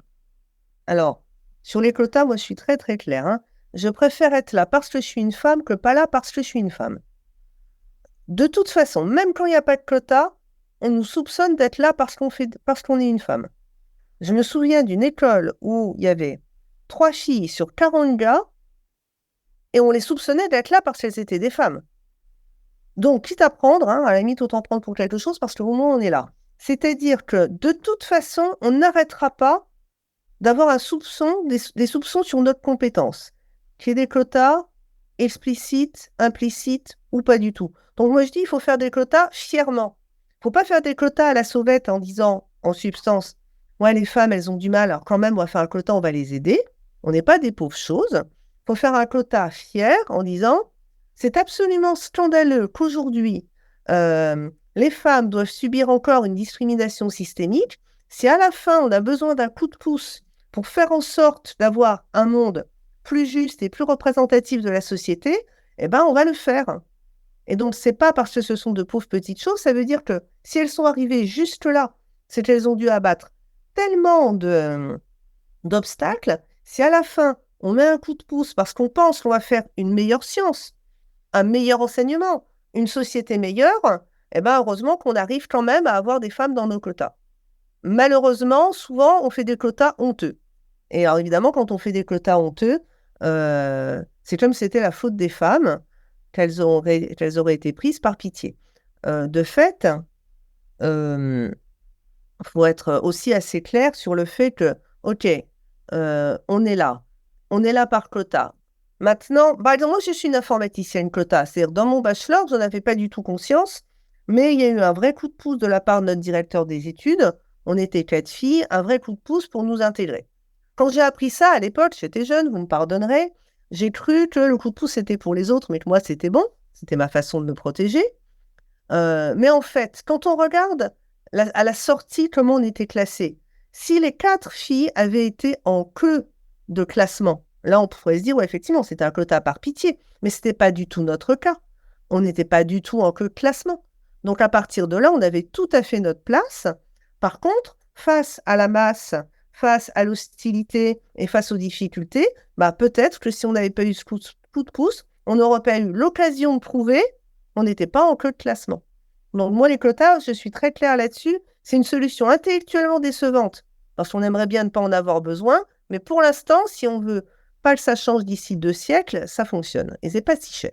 C'est sûr que ça a plus de sens de le dire clairement, fièrement, comme tu le dis.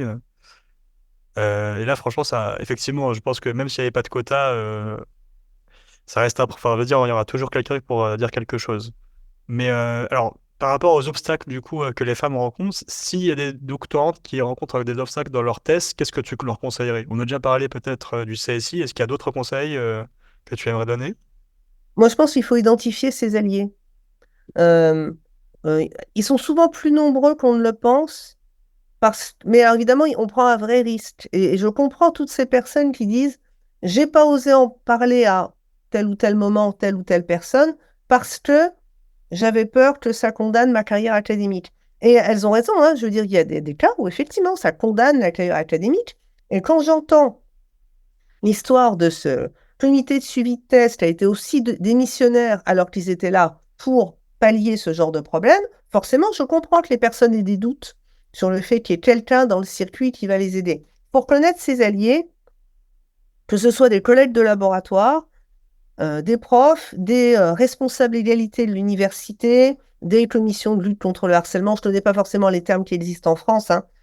Les autres doctorantes, parce que mine de rien, il n'y a pas beaucoup de filles, mais il y en a quelques-unes. C'est là toute la force aussi euh, de, des actions L'Oréal, c'est-à-dire que sur une petite semaine, les femmes scientifiques se rendent compte que, elles ne sont pas seules, elles sont en fait beaucoup, et que ce qu'elles vivent, eh ben, elles le vivent toutes, et que ce n'était pas juste elles parce qu'elles savent mal s'y prendre. Donc aussi essayer de se retrouver entre femmes, non pas parce que on a des problèmes avec les hommes, hein, mais c'est plutôt un certain nombre d'hommes qui ont des problèmes avec nous, donc se retrouver entre femmes pour pouvoir partager ces expériences et se confirmer qu'on n'est pas folle et qu'on a raison de penser que les situations sont absolument anormales. C'est une super remarque. C'est vrai que je pense que dans d'autres laboratoires, il y a comme ça des réunions qui se font qu'entre femmes, justement, pour avoir ce genre d'échange. Donc c'est toujours, j'imagine que c'est toujours plaisant. Moi, je ne fais pas partie de cet échange, mais du coup, Hélène pourra en parler après. Alors, du coup, bah écoute, Isabelle, merci beaucoup. Merci beaucoup pour cet échange plein de conseils pertinents pour les auditrices, mais aussi pour les auditeurs. Je pense que maintenant, on peut passer tranquillement à Hélène. Donc Hélène, toi tu es directrice de recherche, tu animes aussi la commission parité égalité de notre laboratoire, parce que je fais partie du laboratoire Cristal aussi. Est-ce que tu pourrais commencer par présenter ton parcours? Donc moi, j'ai commencé par faire des études de mathématiques Et en fait, j'ai découvert l'informatique un peu toute seule par hasard en jouant avec ma calculatrice programmable. Je faisais des petits programmes, mais sans avoir conscience que ça correspondait en fait à une compétence, que c'était de la programmation. Et au fil de mes études de mathématiques, j'ai suivi un module qui s'appelait informatique théorique. J'étais déjà en maîtrise. Et là, j'ai eu une véritable révélation intellectuelle. J'ai trouvé tous ces modèles de calcul, ces modèles de complexité. J'ai trouvé ça trop, trop beau, vraiment.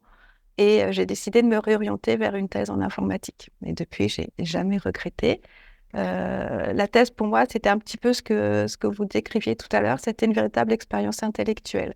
C'est-à-dire un moment de liberté où on travaille sur un sujet qu'on aime bien et où petit à petit, on a toujours des moments de doute, mais malgré tout, on arrive à trouver des choses. Et dans toutes les thèses, on trouve des choses.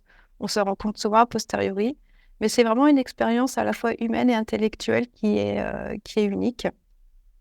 Et dans le cadre de ma thèse, donc comme dans tous les laboratoires de recherche en France, il y a du sexisme ordinaire, il faut pas se leurrer.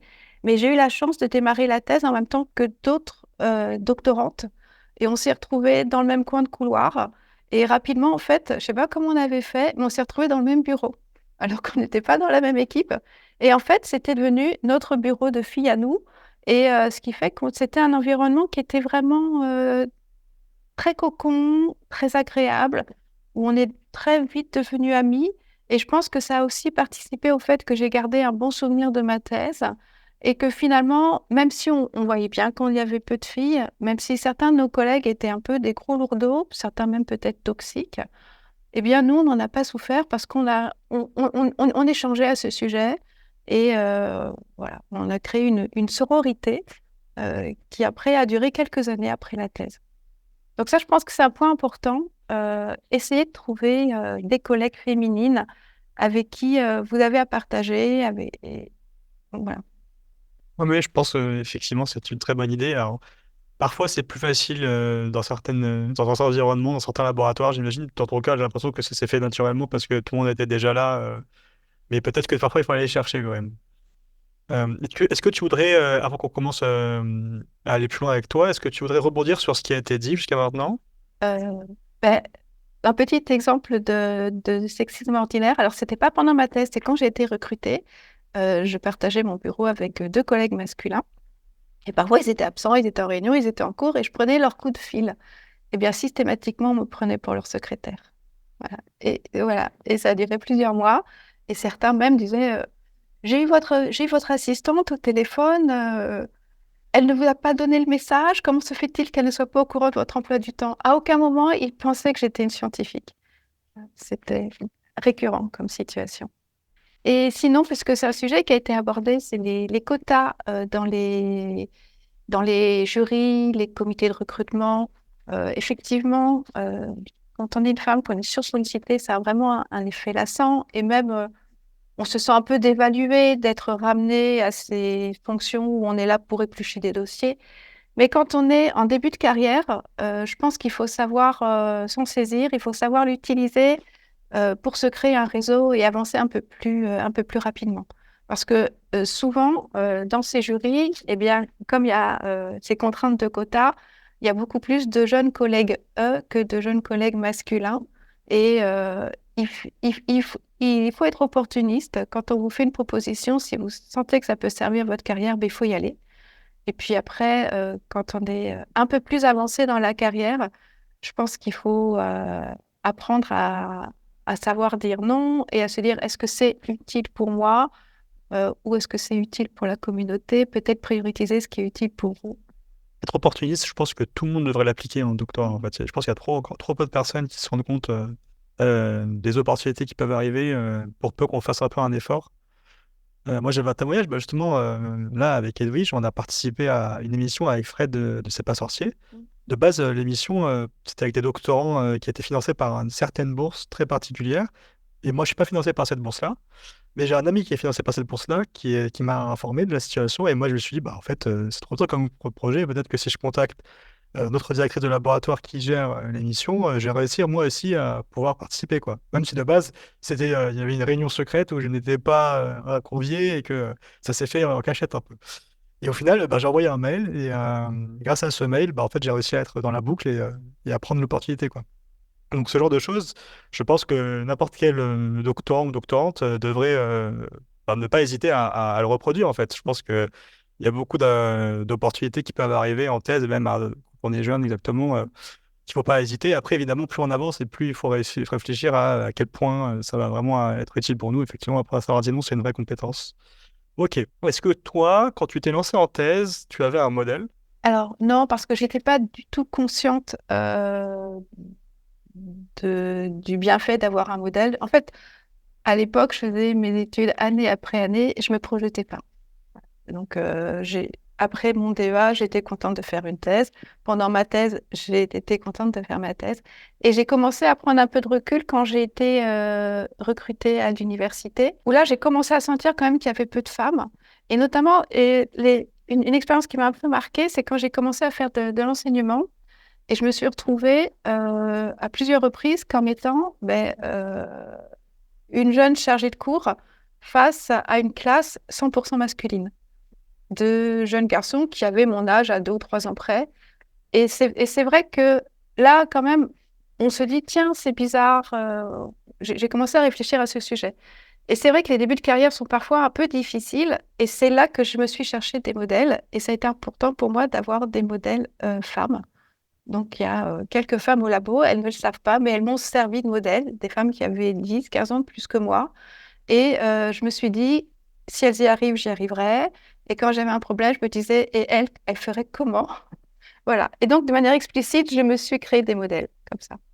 Ah, super intéressant. C'est vrai que, en fait, je pense que si tu étais mis dans un doctorat, tu l'as dit tout à l'heure, c'est parce que tu as vraiment développé une passion, en fait, pour Oui, pour la l'informatique. discipline. Exactement. Et après, derrière, tu as vu des collègues qui ont été impressionnants peut-être pour toi et tu t'es identifié à elles, c'est assez logique et c'est vrai que c'est ça comme genre de modèle. On n'en a pas forcément parlé, mais c'est un très bon point.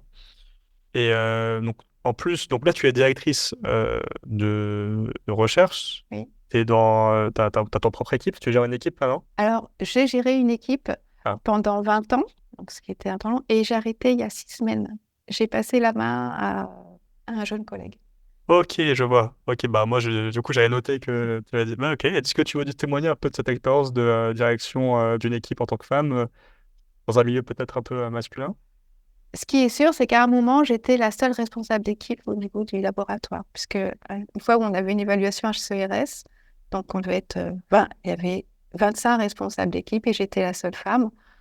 Dans mon équipe, on a toujours essayé de cultiver d'abord la mixité, sans aller jusqu'à la parité.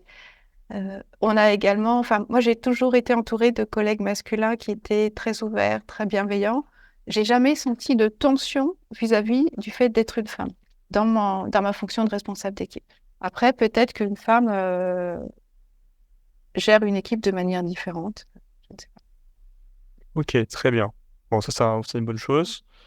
Et donc, maintenant, ça c'est toujours vrai, j'imagine, tu animes la commission parité-égalité Voilà. de notre laboratoire. Exactement. Donc, j'ai été nommée par mon directeur d'unité il y a 3 ans maintenant. Alors, je dis souvent comme une boutade, je pense qu'il m'a nommée parce qu'il fallait trouver une femme et puis on n'est pas tant que ça au labo. Mais je pense qu'à aucun moment il a pu se dire qu'une commission parité-égalité peut être animée par un homme. Donc, c'est une commission. Alors, il faut savoir que ces commissions, finalement, au niveau institutionnel, elles sont de plus en plus répandues. Ça correspond déjà à une demande explicite du CNRS. Dans toutes les unités de recherche, maintenant, il y a de telles commissions. Il y a également une attente de l'université, qui est des référents parité-égalité dans les laboratoires. Donc, on peut dire qu'il y a une prise de conscience qui est en train de se faire. Après, voir quels seront les résultats dans les faits. Et donc, à Cristal, on a monté un groupe qui se réunit plusieurs fois par an pour réfléchir à des actions pour un laboratoire où les femmes se sentent bien, se sentent accueillies, se sentent entendues et où, globalement, les membres du laboratoire soient un peu moins naïfs ou un peu moins ignorants sur les questions de discrimination, de harcèlement. Je repense à l'exemple de Manon, où effectivement, il n'est pas acceptable qu'une doctorante parle d'un problème critique à son CST et qu'en face d'elle, personne ne soit capable de gérer le dossier. C'est pas acceptable, mais malheureusement, ça existe. Voilà. Donc, on propose des actions de formation à tous les membres du labo, des ateliers, des séminaires. On a des actions de formation qui sont justement dirigées vers les responsables d'équipe. Ils ont eu des séminaires obligatoires pour prendre en compte la dimension de la parité et de l'inclusion dans leur management. On a des recommandations pour les recrutements, pour déjouer les biais de genre. On fait beaucoup de choses. On a aussi mis en place du mentorat. Alors, du mentorat, pas pour les doctorantes, parce qu'on ne veut pas se substituer aux programmes existants et aux écoles doctorales, mais on a mis en place du doctorat entre pairs pour les gens qui étaient en poste, pour accompagner les gens dans leur carrière. Et ça marche très bien. Et il faut savoir que sur ce programme de mentorat, on a beaucoup de demandes de femmes. Les femmes ont tout de suite compris l'intérêt du programme et se le sont appropriées.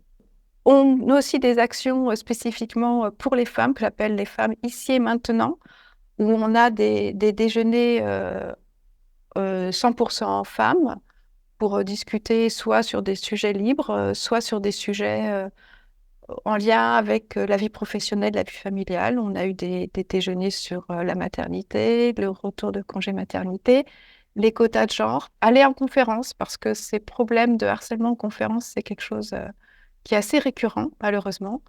Il y a beaucoup de jeunes collègues masculins quand ils sont en conférence, ils sont un peu comme au Club Med. Ça, c'est pas correct. Également, tous les problèmes de garde d'enfants. Donc, c'est des choses qui commencent à bouger. I3E, par exemple, commence à proposer des moyens pour les gardes d'enfants pendant les conférences, etc. Voilà, donc on essaye d'accompagner tout ça. Et on a pas mal d'actions vis-à-vis des scolaires. On parlait tout à l'heure de la spécialité NSI en seconde. On accueille des stages de collégiennes et de lycéennes. Ce sont des stages non mixtes pour que justement les jeunes filles, sans aucun prérequis, puissent découvrir la programmation et puissent se rendre compte qu'elle fonctionne très bien et qu'il n'y a pas de raison qu'elles ne fassent pas d'études dans cette discipline. C'est très très clair et donc on voit bien l'étendue des actions que vous voyez dans un laboratoire. Donc je pense que ça doit donner plein d'exemples à d'autres laboratoires. D'ailleurs, cette commission, j'imagine que c'est dans l'évaluation HCERES aussi, Oui, peut-être. tout à fait. Alors, peut-être qu'on pourrait préciser ce que c'est que cette évaluation pour que tout le monde comprenne ce qu'on Oui, en parce parle. que là, on fait beaucoup de jargon. Donc, les laboratoires de recherche sont évalués au niveau national par une agence nationale qui s'appelle l'HCERES, Haut Comité Enseignement Recherche, quelque chose comme ça. Quelque chose comme ça. Voilà, c'est une fois tous les 5 ans. Et dans cette évaluation, ils regardent maintenant s'il y a une commission parité-égalité ou... Exactement. Donc, déjà, dans cette évaluation, ils demandent des statistiques de genre sur les recrutements. Alors, il faut savoir que l'année dernière, à Cristal, on a fait une campagne de sensibilisation pour le recrutement de jeunes maîtresses de conférences.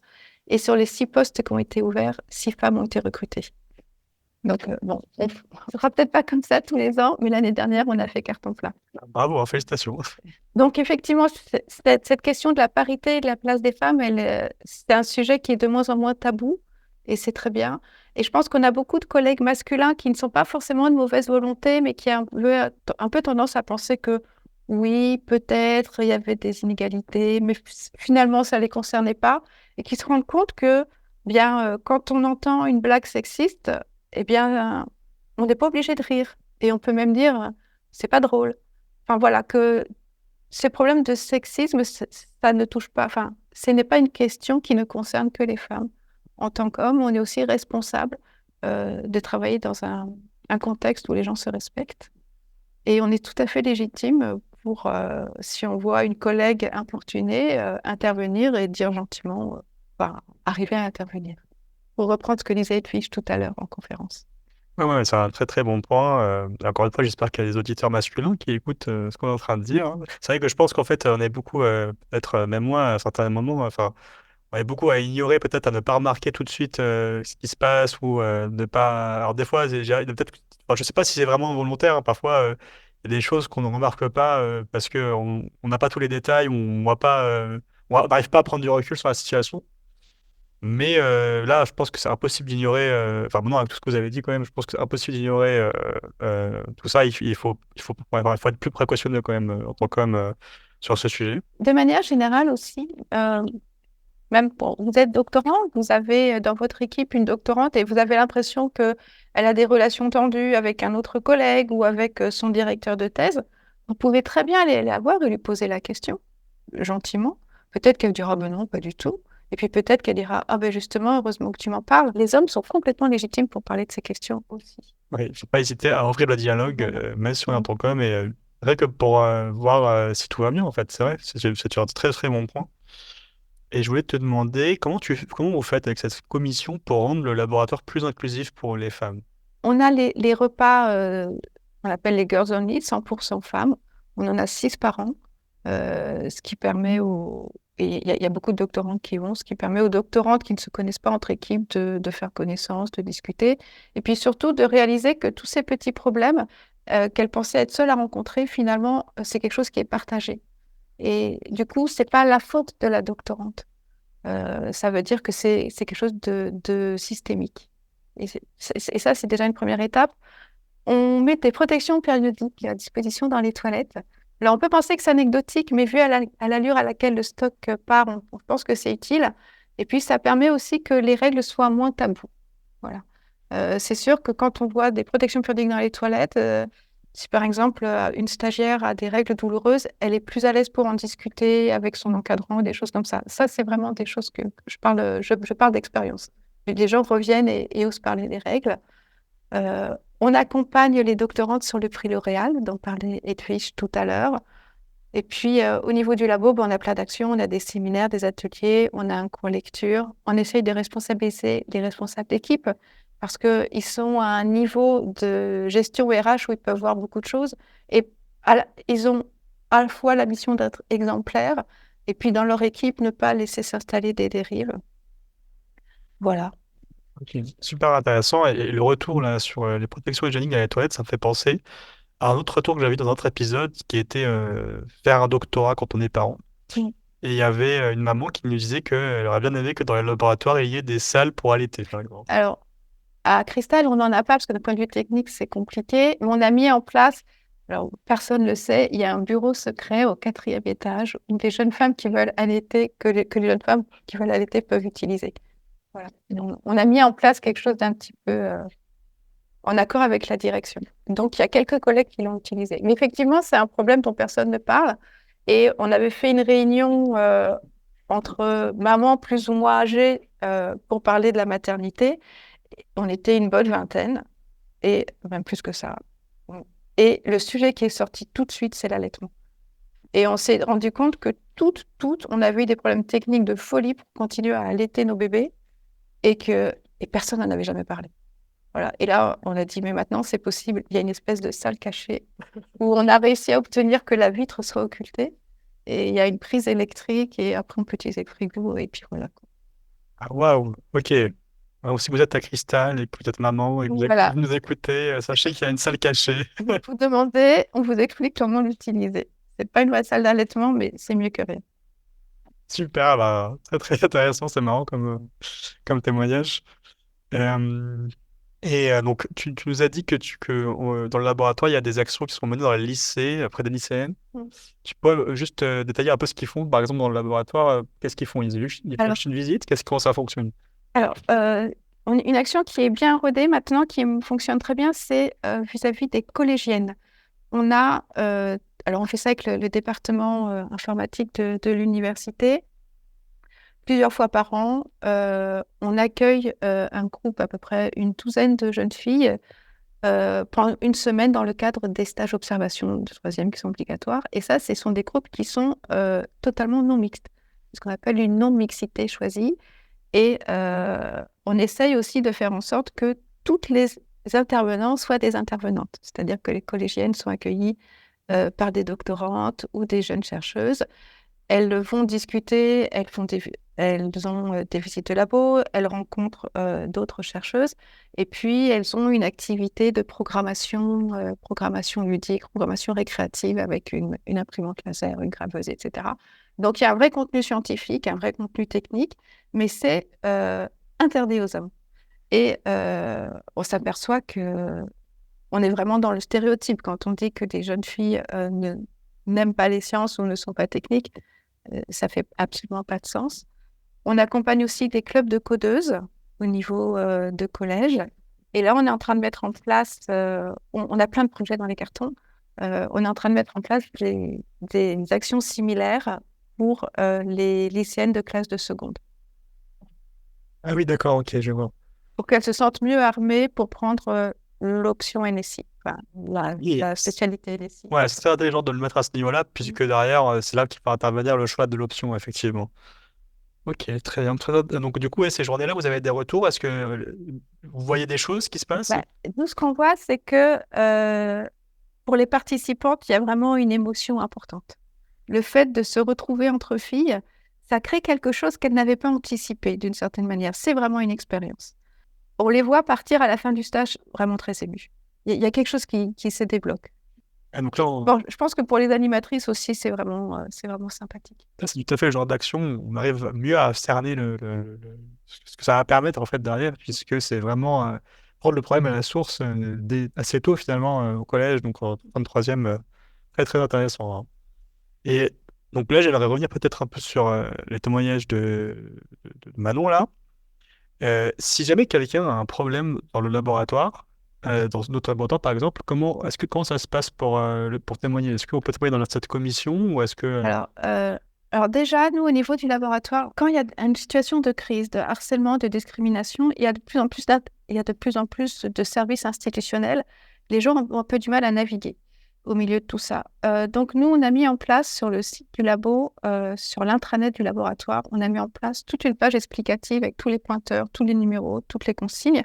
On a fait un affichage dans le labo aussi pour expliquer ça, en disant ne restez pas seuls, allez discuter. Si vous êtes témoin, que vous avez un doute, allez discuter également.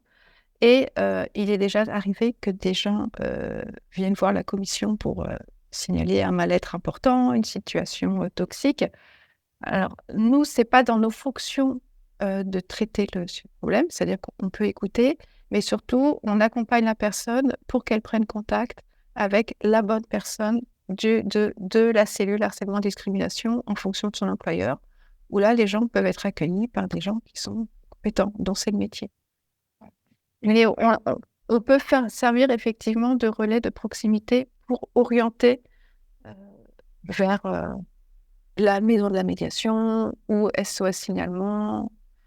Et également dans le cadre du mentorat, mais là on est plutôt sur des gens en poste, dans le cadre du mentorat, on explique bien aux mentors quelles sont les ressources de l'université, du CNRS, s'ils découvrent qu'un collègue est en situation de souffrance professionnelle, discrimination, harcèlement, pour accompagner vers les bons interlocuteurs. Bah, pour ça, c'est super intéressant d'avoir justement ce genre d'endroit où on sait qu'on va pouvoir trouver l'information qu'on recherche, notamment où aller se plaindre, entre guillemets, où aller renseigner ce qui s'est passé. Ben, c'est bien d'avoir ce genre de commission et c'est bien d'avoir fait ce genre d'action, de mettre des affiches pour expliquer qui peut être qui peut être pertinent pour ce genre de témoignage. Donc là, on arrive à la fin de l'épisode. Merci beaucoup, Hélène. Très très intéressant. Je pense que ça pourrait donner de l'inspiration pour d'autres laboratoires, en fait, ce que tu viens de nous dire, parce que moi, je me rendais pas compte qu'il y avait autant d'actions. J'en avais quelques échos, mais là, je vois un peu plus l'étendue et à quel point c'est complet, en fait, déjà ce qui se passe à Cristal. J'aimerais terminer l'épisode avec un conseil de chacune des invités pour n'importe quelle femme qui s'apprête à rentrer dans un doctorat et peu importe son domaine. Alors peut-être qu'on va commencer par Edwige. Oui, alors c'est pas évident de se limiter à un conseil, mais un conseil qui regroupe plusieurs généralités, je dirais que c'est exiger davantage des autres. Alors ça relie un peu à une anecdote. Moi, j'ai organisé un rendez-vous des jeunes mathématiciennes, c'était en 2017, donc ça date. Donc c'était en gros faire venir des lycéennes, leur faire des maths pour les convaincre de continuer dans des carrières scientifiques.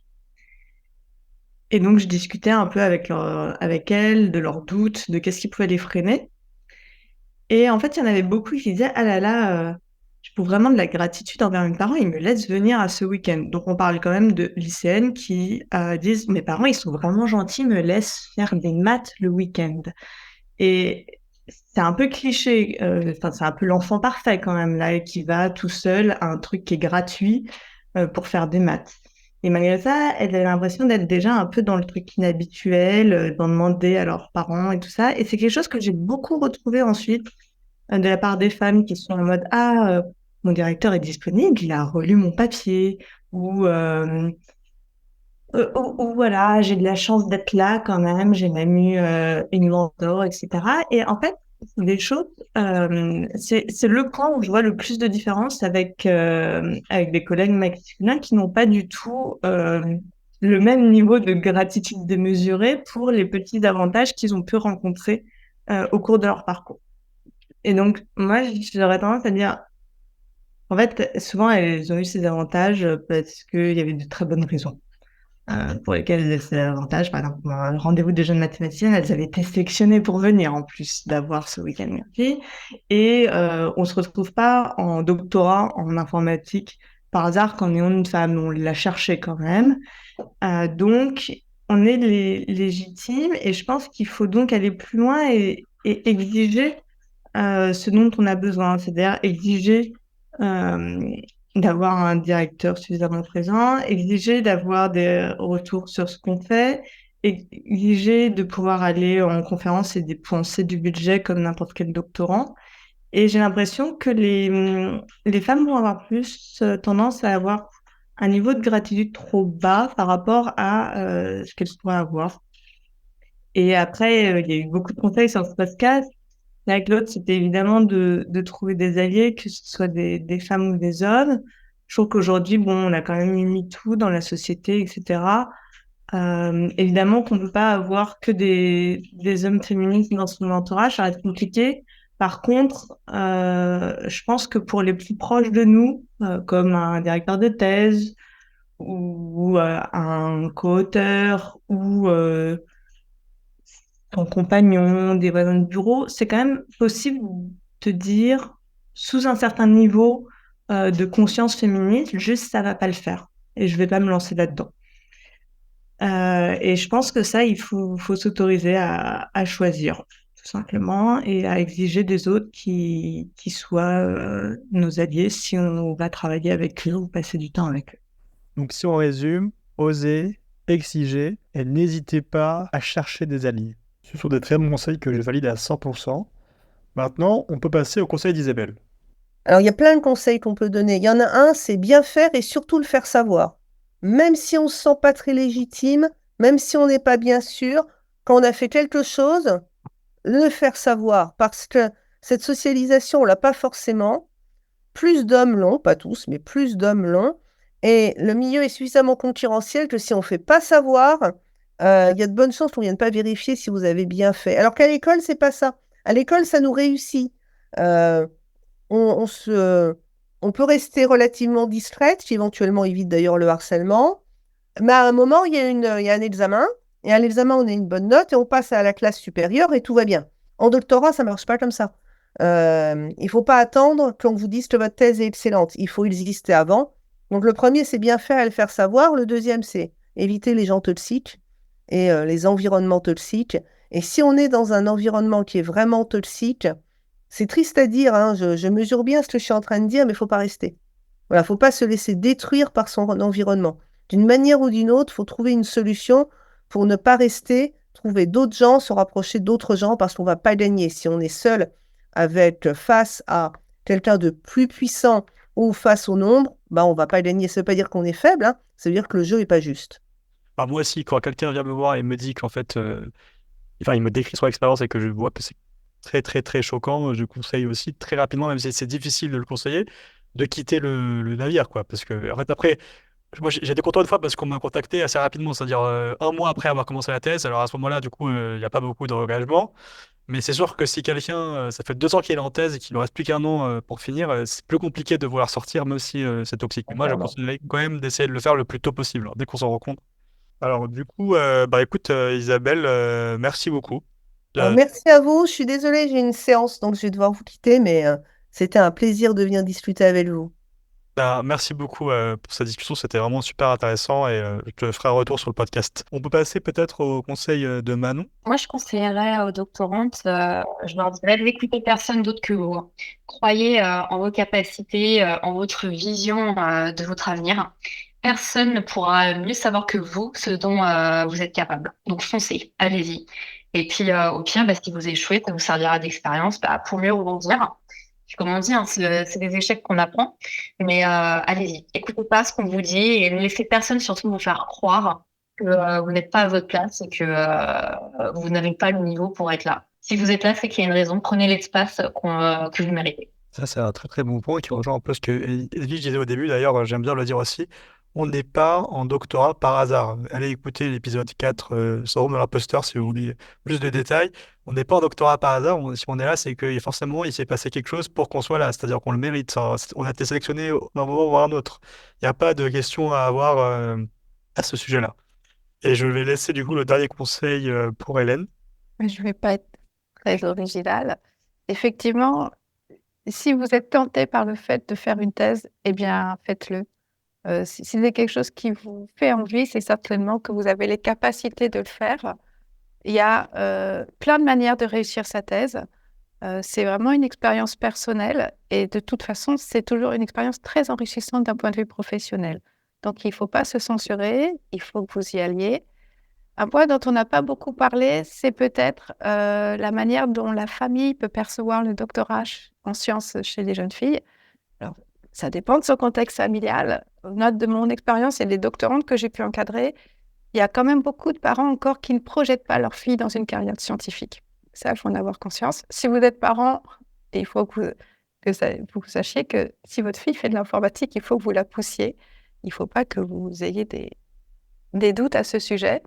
Donc, ne pas hésiter à se lancer, ne pas écouter les gens qui disent « Oh, tu crois que c'est pour toi ». Ils ne sont pas compétents, ils ne sont pas pertinents, ne les écoutez pas. Allez-y, vous vous faites confiance. Et puis, ne pas hésiter à apprendre à communiquer sur les nouvelles compétences que vous allez acquérir, que ce soit dans votre milieu professionnel, mais également auprès de vos amis. Il ne faut pas diminuer votre investissement. Auprès de votre famille, faire un doctorat, c'est un beau projet professionnel qui mérite d'être admiré. Donc, il faut que vous ayez tout ça en tête. Et c'est sur ces belles paroles d'Hélène qu'on va conclure l'épisode. Donc, merci d'avoir écouté jusqu'ici. Je pense que là, c'est assez clair. Si vous êtes une femme et que vous hésitez à faire une thèse en sciences du numérique ou alors dans d'autres domaines où il y a une minorité de femmes, en fait, si vous vraiment vous sentez que c'est pour vous, allez-y, c'est faisable. Il y a plein de personnes qui vont vous accompagner. Juste faites attention à quelque chose, faites attention à l'environnement dans lequel vous allez finalement atterrir, puisque c'est ça finalement le plus important de l'histoire, et encore plus quand on est une femme dans ce genre de milieu. Faites attention au laboratoire et à vos encadrants quand vous cherchez une thèse. C'est sur ce point-là qu'il faudra plus appuyer plutôt que même le sujet en général.